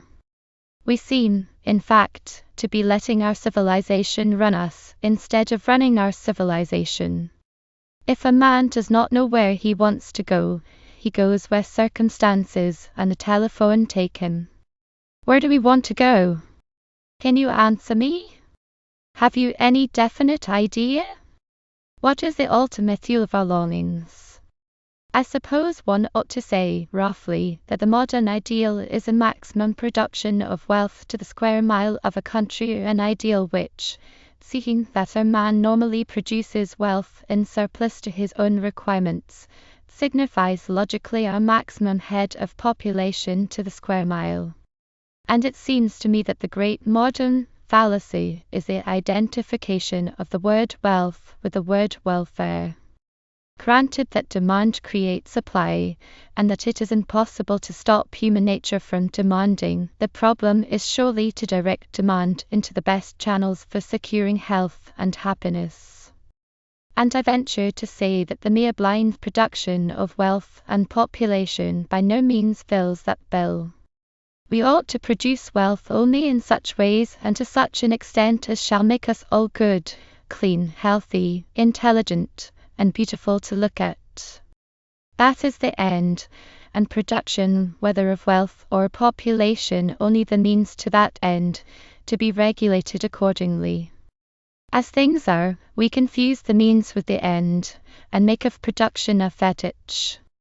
Let me take a parallel from the fields of art. What kind of good in the world is an artist who sets to work to cover the utmost possible acreage of canvas, or to spoil the greatest possible number of reams of paper, in deference to the call from a vulgar and undiscriminating market for all he can produce? Do we admire him, a man whose ideal is blind supply to meet blind demand? The most urgent need of the world today is to learn, or is it to relearn to love of quality? And how are we to learn that in a democratic age, unless we so perfect our electoral machineries as to be sure that we secure for our leaders, and especially for our leaders of education, men and women who, themselves worshipping quality, will see that the love of quality is instilled into the boys and girls of the nation? After all, we have some common sense, and we really cannot contemplate much longer the grinding monster of modern industrialism without feeling that we are becoming disinherited. Instead, for us, we are brought up to think heirs to an ever-increasing fortune. It seems to me that no amount of political evolution or revolution is going to do us any good unless it is accompanied by evolution or revolution in ideals. What does it matter whether one class holds the reins or another class holds the reins, if the dominant impulse in the population remains the craving for wealth without the power of discriminating whether or not that wealth is taking forms which promote health and happiness? A new educational charter of taste, affirming the rule of dignity, beauty, and simplicity, is wanted before political change can turn out to be anything but cheap-jack nostrums and a mere shuffling around. I would just cite 3 of the many changes necessary for any advance. 1. The reduction of working hours to a point that would enable men and women to live lives of wider interest. 2. The abolition of smoke, which surely should not be beyond attainment in the scientific age. 3. The rescue of educational forces from the grip of vested interests. I would have all educational institutions financed by the state, but give all the directing power to heads of education elected by the main body of teachers themselves. I would not have education dependent on advertisement or on charity. I would not even have newspapers, which are an educational force, though you might not always think so, dependent on advertisements. A newspaper man told me the other day that his paper had printed an article drawing attention to the deleteriousness of a certain product. The manufacturers of that product sent an ultimatum drawing the editor's attention to the deleteriousness of their advertising in a journal which printed such articles. The result was perfect peace. What chance is there of rescuing newspapers, for instance, until education has implanted in the rising generation the feeling that to accept money for what you know is doing harm to your neighbors is not playing the game?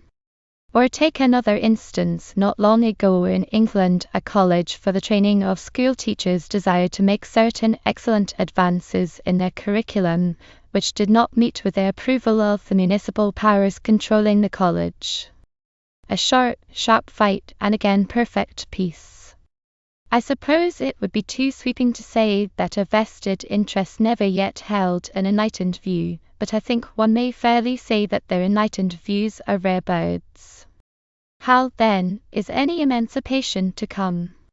I know not, unless we take to looking on education as the hub of the real schools, the arts, the press, and concentrate our thoughts on the best means of manning these agencies with men and women of real honesty and vision, and giving them real power to effect in the rising generation the evolution of ethics and taste, in accordance with the rules of dignity, beauty, and simplicity. Romans 7. Talking at large. It is of the main new factors which have come into the life of the civilized world that I would speak. The division deep and subtle between those who have fought and those who have not concerns us in Europe far more than you in America, for in proportion to your population the number of your soldiers who actually fought has been small, compared with the number in any belligerent European country. And I think that so far as you are concerned the division will soon disappear, for the iron had not time to enter into the souls of your soldiers. For us in Europe, however, this factor is very tremendous, and will take a long time to wear away. In my country the, as it were, professional English dislike to the expression of feeling, which strikes every American so forcibly, covers very deep hearts and highly sensitive nerves. The average Briton is now not at all stolid underneath. I think he has changed a great deal in this last century, owing to the town life which 7/10 of our population lead. Perhaps only of the Briton may one still invent the picture which appeared in Punch in the autumn of 1914 of the steward on a battleship asking the naval lieutenant, "Will you take your bath before, after the engagement, sir?" And only among Britons overhear one stoker say to another in the heat of a sea fight, "Well, what I say is ought to Ave Marida." For all that, the Briton feels deeply, and on those who have fought the experiences of the battlefield have had an effect which almost amounts to metamorphosis. There are now two breeds of British people, such as have been long in the danger zones, and such as have not, shading, of course, into each other through the many who have just smelled powder and peril, and the very few whose imaginations are vibrant enough to have lived the two lives, while only living one. In a certain cool paper called The Balance Sheet of the Soldier Workman, I tried to come at the effect of the war, but purposely pitched it in a low and sober key, and there is a much more poignant tale of change to tell of each individual human being. Take a man who, when the war broke out, or had been raging perhaps a year, was living the ordinary Briton's life, in factory, shop, and home. Suppose that he went through that deep, sharp struggle between the pull of home love and interests, and the pull of country, for I hope it will never be forgotten that 5 million Britons were volunteers and came out committed to his country. That then he had to submit to being rattled at great speed into the soldier shape which we Britons and you Americans have been brought up to regard as but the half of a free man, that then he was plunged into such a hideous hell of horrible danger and discomfort as this planet has never seen, came out of it time and again, went back into it time and again, and finally emerged, shattered or unscathed, with a spirit at once uplifted and enlarged, yet bruised and undeared for the old life of peace. Imagine such a man set back among those who have not been driven and grilled and crucified. What would he feel, and how bear himself? On the surface he would no doubt disguise the fact that he felt different from his neighbours, would conform, but something within him would ever be stirring, a sort of superiority, an impatient sense that he had been through it, and they had not the feeling, too, that he had seen the bottom of things, that nothing he could ever experience again would give him the sensations he had had out there, and that he had lived, and there could be nothing more to it. I don't think that we others quite realize what it must mean to those men, most of them under 30, to have been stretched to the uttermost, to have no illusions left, and yet have, perhaps, 40 years still to live. There is something gained in them, but there is something gone from them. These old sanctions, the old values won't hold. Are there any sanctions and values which can be made to hold? A kind of unmortality must needs cling about their lives henceforth. This is a fine spun way of putting it, but I think, at bottom, true. The old professional soldier lived for his soldiering. At the end of a war, however terrible, there was left to him a vista of more wars, more of what had become to him the ultimate reality's business in life. For these temporary soldiers of what has been not so much a war as a prolonged piece of very horrible carnage, there succeeds something so mild in sensation that it simply will not fill the void. When the dish of life has lost its savour, by reason of violent and uttermost experience, wherewith shall it be salted? The American Civil War was very long and very dreadful, but it was a human and humane business compared to what Europe has just come through. There is no analogy in history for the present moment. An old soldier of that Civil War, after hearing these words, wrote me an account of his after career, which shows that in exceptional cases a life so stirring, full, and even dangerful may be lived that no void is felt. But one swallow does not make a summer, nor will a few hundreds or even thousands of such lives leaven to any extent the vast lump of human material used in this war. The spiritual point is this: in front of a man in ordinary civilized existence there hovers ever that moment in the future when he expects to prove himself more of a man than he has yet proved himself. For these soldiers of the great carnage, the moment of probation is already in the past. They have proved themselves as they will never have the chance to do again, and secretly they know it. One talks of their powers of heroism and sacrifice being wanted just as much in time of peace, but that cannot really be so, because peace times do not demand men's lives, which is the ultimate test with every minute that passes. No, the great moment of their existence lies behind them, young though so many of them are. This makes them at once greater than us, yet in a way smaller, because they have lost the power and hope of expansion. They have lived their masterpiece already.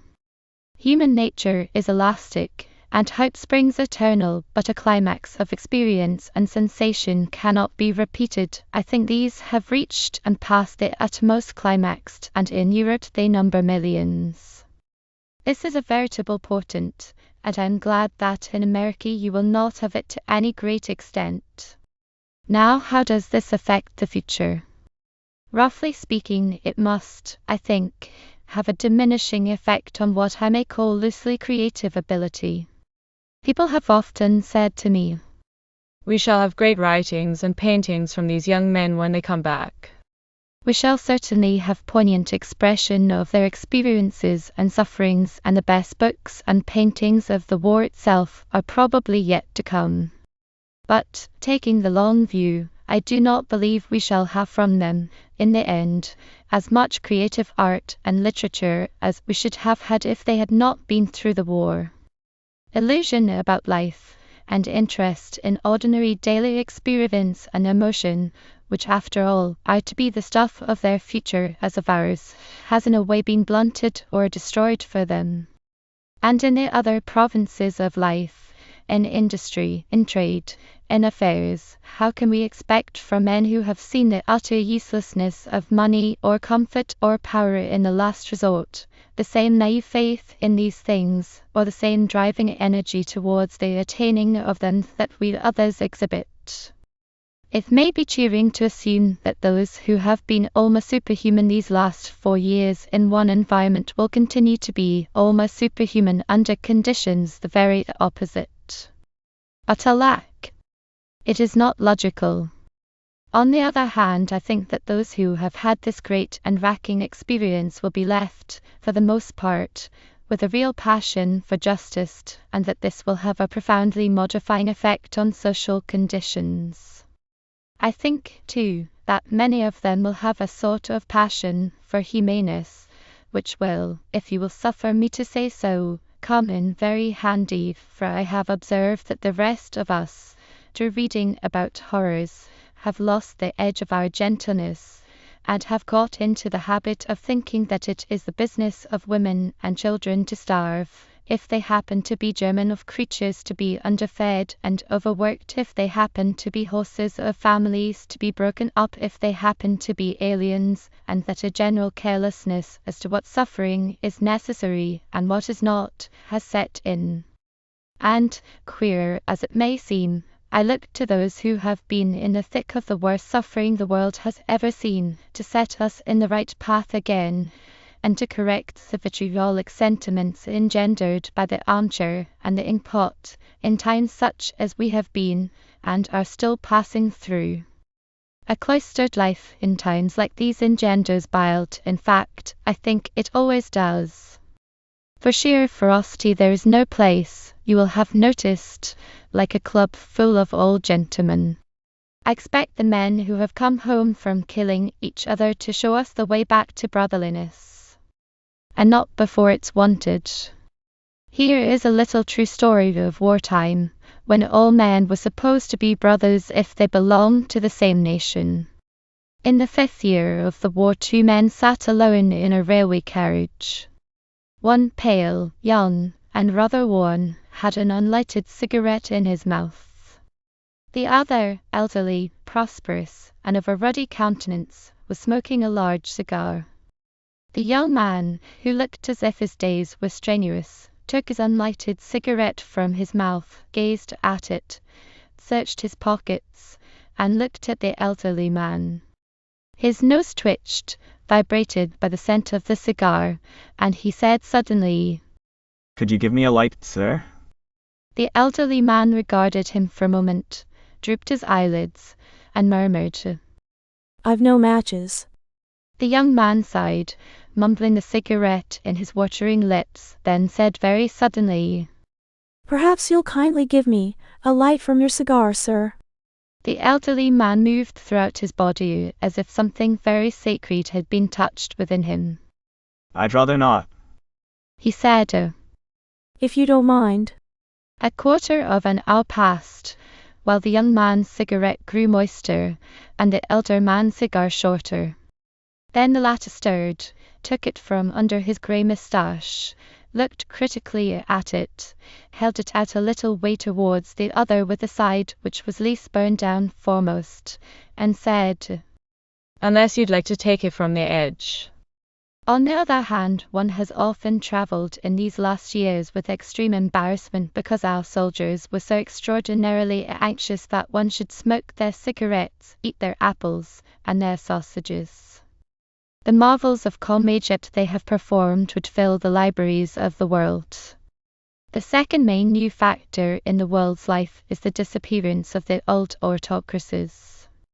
In 1910, walking in Hyde Park with a writer friend, I remember saying, It's the hereditary autocracies in Germany, Austria, and Russia which make the danger of war.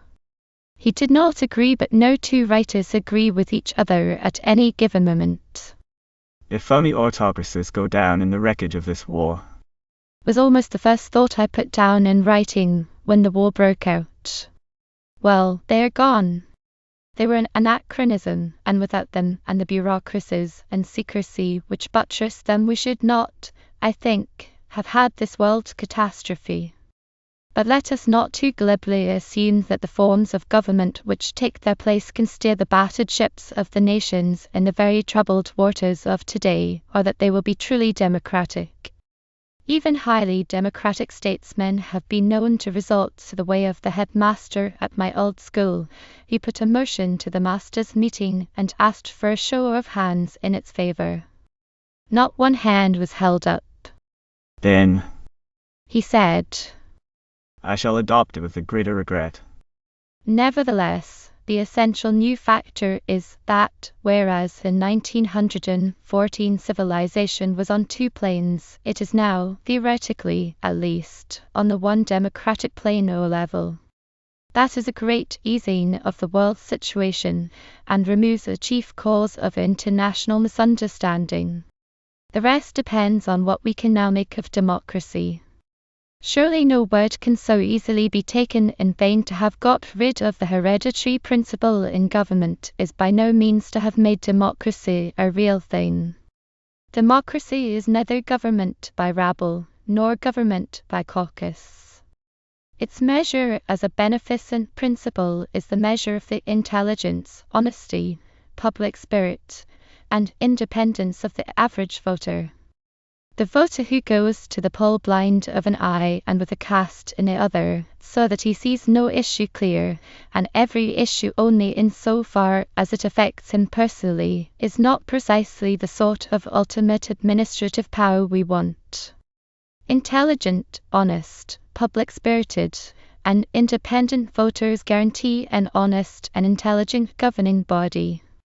The best men, the best government is a truism which cannot be refuted. Democracy, to be real and effective, must succeed in throwing up into the positions of administrative power the most trustworthy of its able citizens. In other words, it must incorporate and make use of the principle of aristocracy, government by the best in spirit, not best born. Rightly seen, there is no tug between democracy and aristocracy. Aristocracy should be the means and machinery by which democracy works itself out. What then can be done to increase in the average voter intelligence and honesty, public spirit, and independence? Nothing save by education. The arts, the schools, the press. It is impossible to overestimate the need for vigor, breadth, restraint, good taste, enlightenment, and honesty in these three agencies. The artist, the teacher, and among teachers one includes, of course, religious teachers in so far as they concern themselves with the affairs of this world, and the journalist have the future in their hands. As they are fine, the future will be fine; as they are mean, the future will be mean. The burden is very specially on the shoulders of public men, and that most powerful agency, the press, which reports them. Do we realize the extent to which the modern world relies for its opinions on public utterances and the press? Do we realize how completely we are all in the power of report? Any little lie or exaggerated sentiment uttered by one with a bee in his bonnet, with a principle or an end to serve, can, if cleverly expressed and distributed, distort the views of thousands, sometimes of millions. Any willful suppression of truth for party or personal ends can so falsify our vision of things as to plunge us into endless cruelties and follies. Honesty of thought and speech and written word is a jewel, and they who curb prejudice and seek honorably to know and speak the truth are the only true builders of a better life. But what a dull world if we can't chatter and write irresponsibly, can't slop over with hatred, or pursue our own ends without scruple. To be tied to the apron strings of truth, or coiffed with the nightcap of silence, who in this age of cheap ink and artery will submit to such a fate? And yet, if we do not want another 7 million violent deaths, another 8 million maimed and halt and blind, and if we do not want anarchy, our tongues must be sober, and we must tell the truth.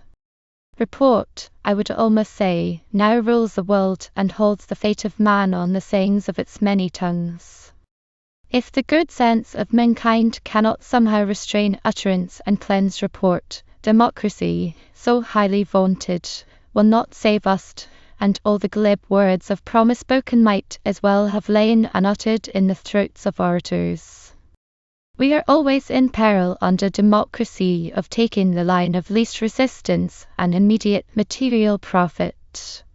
The gentleman, for instance, whoever he was, who first discovered that he could sell his papers better by undercutting the standard of his rivals, and appealing to the lower tastes of the public under the flag of that convenient expression, "What the public wants," made a most evil discovery. The press is for the most part in the hands of men who know what is good and right. It can be a great agency for levelling up, but whether on the whole it is so or not, one continually hears doubted. There ought to be no room for doubt in any of our minds that the press is on the side of the angels. It can do as much as any other single agency to raise the level of honesty, intelligence, public spirit, and taste in the average voter, in other words, to build democracy on a sure foundation. This is a truly tremendous trust, for the safety of civilization and the happiness of mankind hangs thereby. The saying about little children and the kingdom of heaven was meant for the ears of all those who have it in their power to influence simple folk. To be a good and honest editor, a good and honest journalist, is in these days to be a veritable benefactor of mankind. Now take the function of the artist, of the man who in stone, or music, marble, bronze, paint, or words can express himself and his vision of life truly and beautifully. Can we set limit to his value? The answer is in the affirmative. We set such limitation to his value that he has been known to die of it.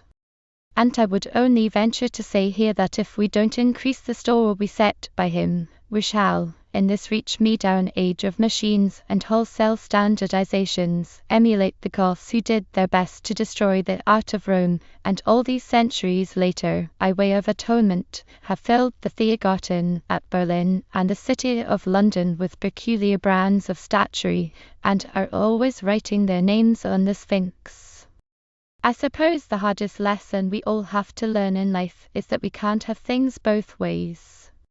If we want to have beauty, that which appeals not merely to the stomach and the epidermis, which is the function of the greater part of industrialism, but to what lies deeper within the human organism, the heart and the brain, we must have conditions which permit and even foster the production of beauty. The artist, unfortunately, no less than the rest of mankind, must eat to live. Now, if we insist that we will pay the artist only for what fascinates the popular uneducated instincts, he will either produce beauty, remain unpaid and starve, or he will give us shoddy and fare sumptuously every day. My experience tells me this: an artist who is by accident of independent means can, if he has talent, give the public what he, the artist, wants, and sooner or later the public will take whatever he gives it at his own valuation. But very few artists who have no independent means have enough character to hold out until they can sit on the public's head and pull the public's beard, to use the old Sikh saying. How many times have I not heard over here, and it's very much the same over there, that a man must produce this or that kind of work, or else of course he can't live. My advice, at all events, to young artists and writers is sooner than do that, and have someone sitting on your head and pulling your beard all the time, go out of business. There are other means of making a living, besides faked or degraded art. Become a dentist and revenge yourself on the public's teeth. When editors and picture dealers go to the dentist, the artist has got to make a stand against being exploited, and he has got also to live the kind of life which will give him a chance to see clearly, to feel truly, and to express beautifully. He too is a trustee for the future of mankind. Money has one inestimable value: it guarantees independence, the power of going your own way and giving out the best that's in you. But, generally speaking, we don't stop there in our desire for money, and I would say that any artist who doesn't stop there is not playing the game, neither towards himself nor towards mankind. He is not standing up for the faith that is in him and the future of civilization. And now what of the teacher? One of the discouraging truths of life is the fact that a man cannot raise himself from the ground by the hair of his own head. And if one took democracy logically, one would have to give up the idea of improvement. But things are not always what they seem, as somebody once said, and fortunately, government of the people by the people for the people does not in practice prevent the people from using those saving graces common sense and selection. In fact, only by the use of those graces will democracy work at all. When 12 men get together to serve on a jury, their common sense makes them select the least stupid among them to be their foreman. Each of them, of course, feels that he is that least stupid man, but since a man cannot vote for himself, he votes for the least dense among his neighbors, and the foreman comes to life. The same principle applied thoroughly enough throughout the social system produces government by the best. And it is more vital to apply it thoroughly in matters of education than in other branches of human activity. But when we have secured our best heads of education, we must trust them and give them real power, for they are the hope or nigh the only hope of our future. They alone, by the selection and instruction of their subordinates and the curricula which they lay down, can do anything substantial in the way of raising the standard of general taste, conduct, and learning. They alone can give the starting push towards greater dignity and simplicity, promote the love of proportion, and the feeling for beauty. They alone can gradually instill into the body politic the understanding that education is not a means towards wealth as such, or learning as such, but towards the broader ends of health and happiness. The first necessity for improvement in modern life is that our teachers should have the wide view, and be provided with the means and the curricula which make it possible to apply this enlightenment to their pupils. Can we take too much trouble to secure the best men as heads of education, that most responsible of all positions in the modern state? The child is father to the man. We think too much of politics and too little of education. We treat it almost as cavalierly as the undergraduate treated the master of Balliol. Yes, He said, showing his people round the quadrangle. That's the master's window. Then, picking up a pebble, he threw it against the window pane. And that He said, as a face appeared. is the master. Democracy has come, and on education democracy hangs the thread as yet is slender. It is a far cry to the third new factor, exploitation of the air. We were warned by Sir Hiram Maxim about 1910 that a year or so of war would do more for the conquest of the air than many years of peace. It has.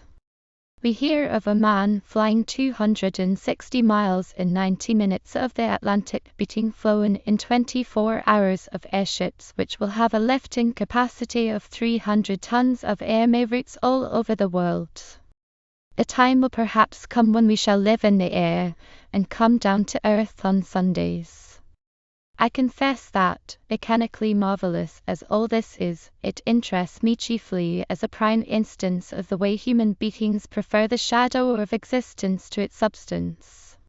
Granted that we speed up everything, that we annihilate space, that we increase the powers of trade, leave no point of the earth unsurveyed, and are able to perform air stunts which people will pay $5 apiece to see, how shall we have furthered human health, happiness, and virtue, speaking in the big sense of these words? It is an advantage, of course, to be able to carry food to a starving community in some desert, to rescue shipwrecked mariners, to have a letter from one's wife 4 days sooner than one could otherwise, and generally to save time in the swapping of our commodities and the journeys we make. But how does all this help human beings to inner contentment of spirit and health of body? Did the arrival of motor cars, bicycles, telephones, trains, and steamships do much for them in that line? Anything which serves to stretch human capabilities to the utmost would help human happiness, if each new mechanical activity, each new human toy, as it were, did not so run away with our sense of proportion as to debauch our energies. A man, for instance, takes to motoring. He used to ride or walk. It becomes a passion with him, so that he now never rides or walks, and his cars become flabby and his liver enlarged. A man puts a telephone into his house to save time and trouble, and is straightway a slave to the tinkle of its bell. The few human activities in themselves and of themselves pure good are just eating, drinking, sleeping, and the affections in moderation, the inhaling of pure air, exercise in most of its forms, and interesting creative work in moderation, the study and contemplation of the arts and nature in moderation, thinking of others and not thinking of yourself in moderation, doing kind acts and thinking kind thoughts. All the rest seems to be what the prophet had in mind when he said, vanity, vanity, all is vanity, all. But the one great activity, adventure, and the craving for sensation. It is that for which the human being really lives, and all his restless activity is caused by the desire for it. True, yet adventure and sensation without rhyme or reason lead to disharmony and disproportion.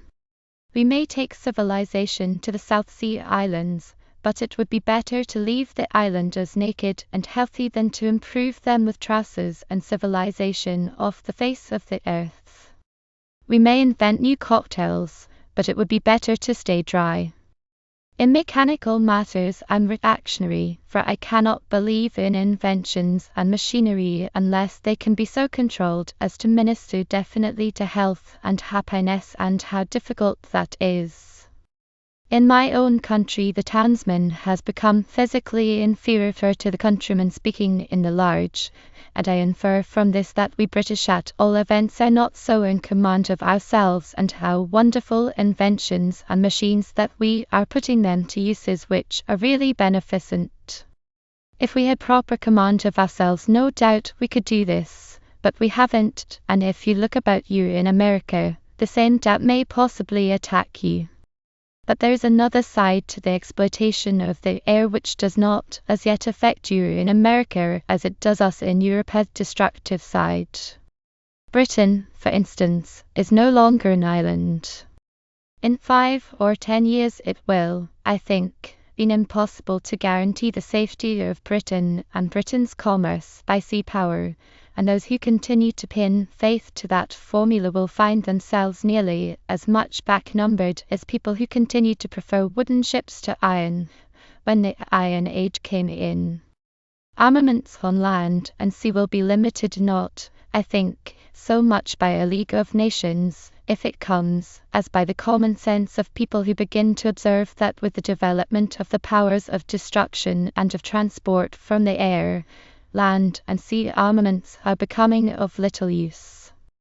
We may ultrasound completely, and yet so long as there are flying machines and high explosive vests remain almost as formidably destructive as ever.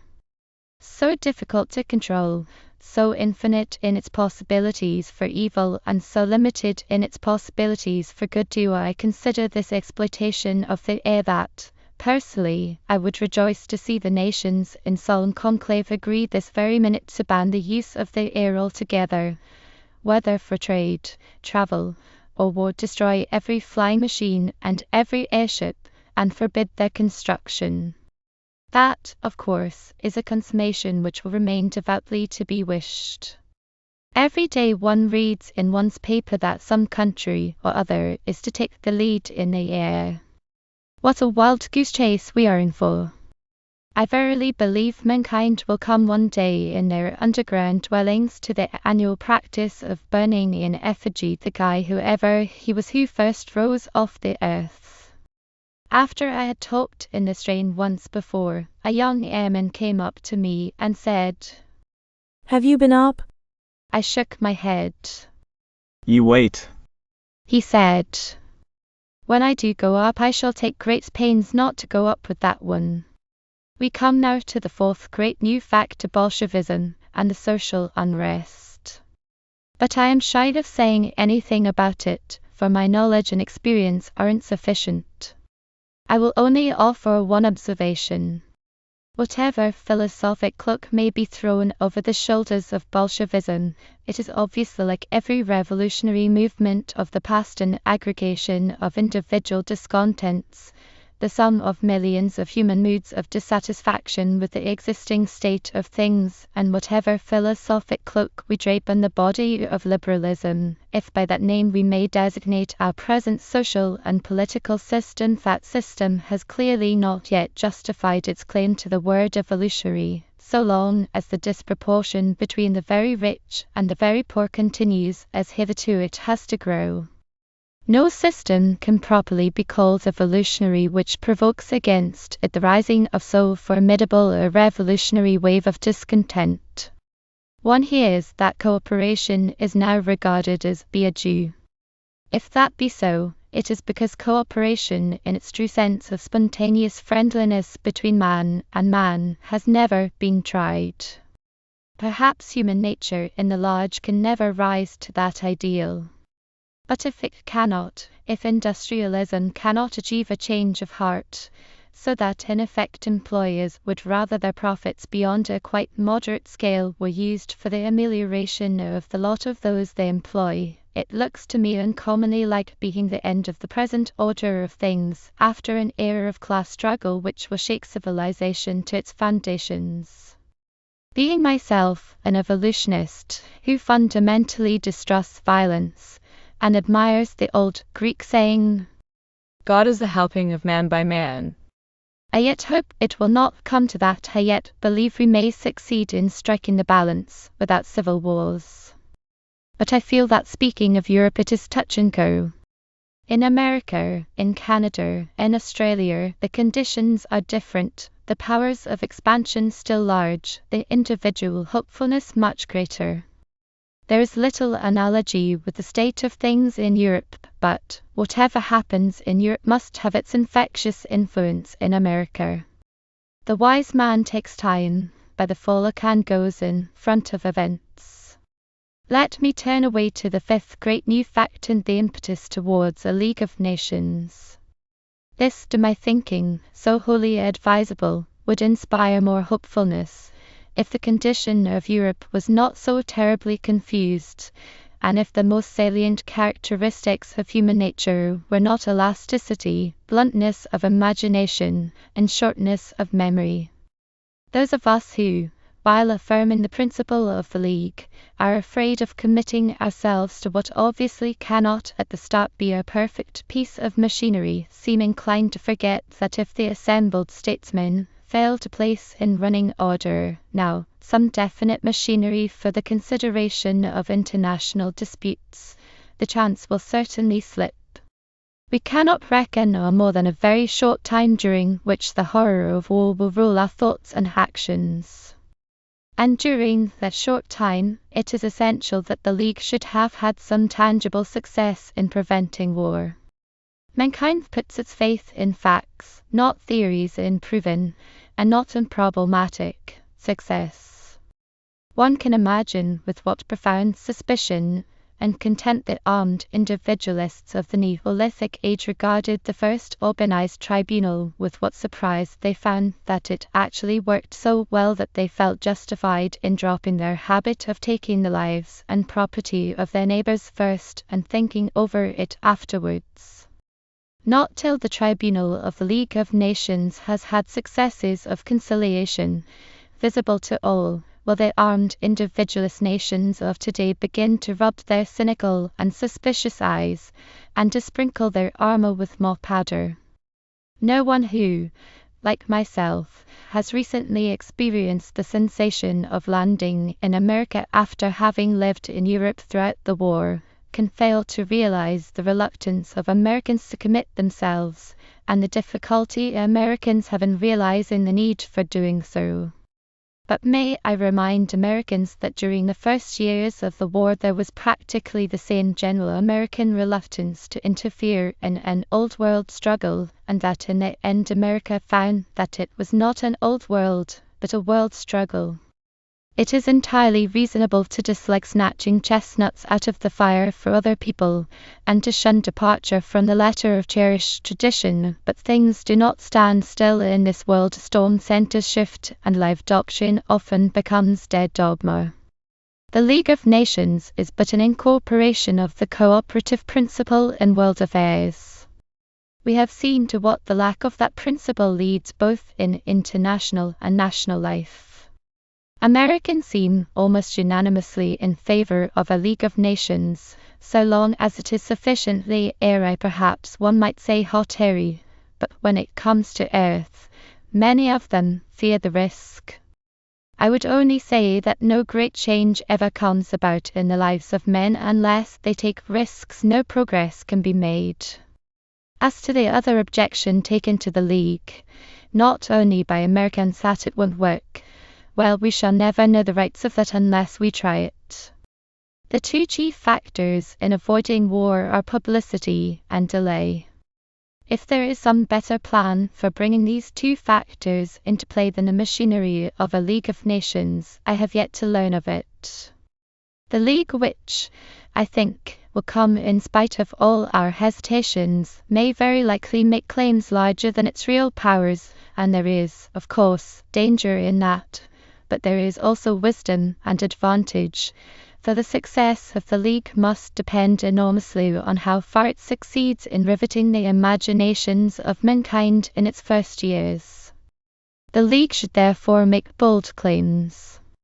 After all, there is solidity and truth in this notion of a society of nations. The world is really growing towards it beneath all surface rivalries. We must admit it to be in the line of natural development, unless we turn our back on all analogy. Don't then let us be ashamed of it, as if it were a piece of unpractical idealism. It is much more truly real than the state of things which has led to the misery of these last 4 years. The soldiers who have fought and suffered and known the horrors of war desire it. The objections come from those who have but watched them fight and suffer. Like every other change in the life of mankind, and like every new development in industry or art, the League needs faith. Let us have faith and give it a good send-off. I have left what I deem the greatest new factor till the last, Anglo-American unity. Greater it is even than the impetus towards a League of Nations, because without it the League of Nations has surely not the chance of a lost dog. I have been reading the life of George Washington, which has filled me with admiration of your stand against our junkers of those days.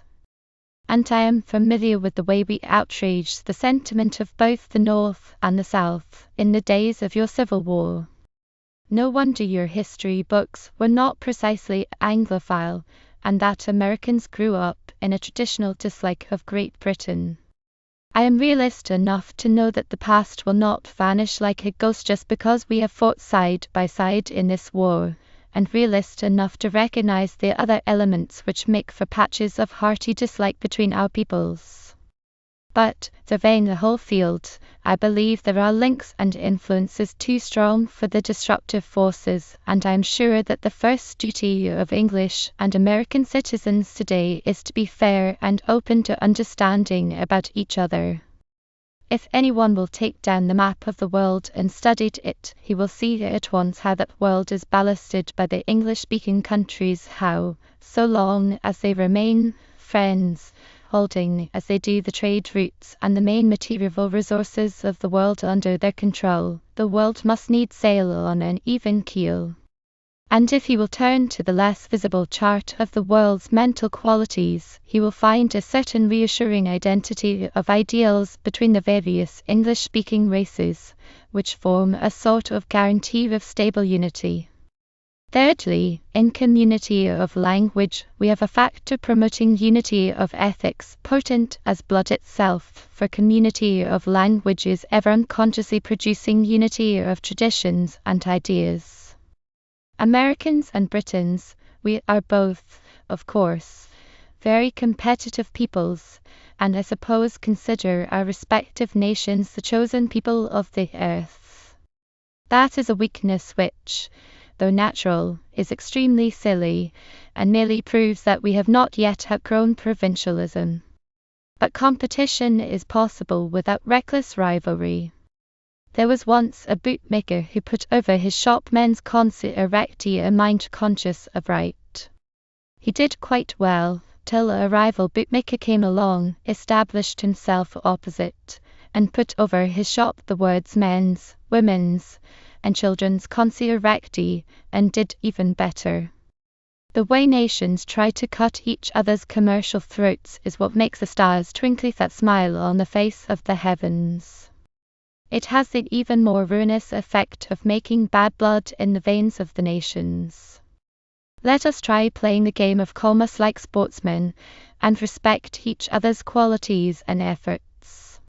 Sportsmanship has been rather ridiculed of late, yet I dare make the assertion that she will yet hold the field, both in your country and in mine, and if in our countries then in the world. It is ignorance of each other, not knowledge, which has always made us push each other off. Habit, you know, is almost endemic in strangers, so that they do it even in their sleep. There were once two travellers, a very large man and a very little man, strangers to each other, whom fate condemned to share a bed at an inn. In his sleep the big man stirred, and pushed the little man out onto the floor. The little man got up in silence, climbed carefully over the big man who was still asleep, got his back against the wall and his feet firmly planted against the small of the big man's back, gave a tremendous revengeful push and pushed the bed away from the wall and fell down in between. Such is the unevenness of fate, and the result of taking things too seriously.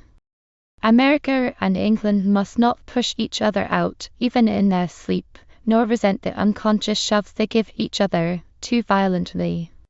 Since we have been comrades in this war, we have taken to speaking well of each other, even in public print. To cease doing that now will show that we spoke nicely of each other only because we were afraid of the consequences if we did not. Well, we both have a sense of humor. But not only self-preservation and the fear of ridicule guard our friendship. We have, I hope, also the feeling that we stand, by geographical and political accident, trustees for the health and happiness of all mankind. The magnitude of this trust cannot be exaggerated, and I would wish that every American and British boy and girl could be brought up to reverence it, not to believe that they are there to whip creation. We are here to serve creation, that creation may be ever better all over the earth, and life more humane, more just, more free. The habit of being charitable to each other will grow if we give it a little chance.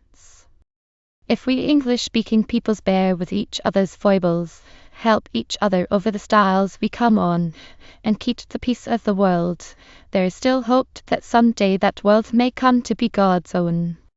Let us be just and tolerant, let us stand fast and stand together for light and liberty, for humanity and peace. I hope you enjoyed reading the book Addresses in America, 1919 with me. If you like this, please remember to like and subscribe.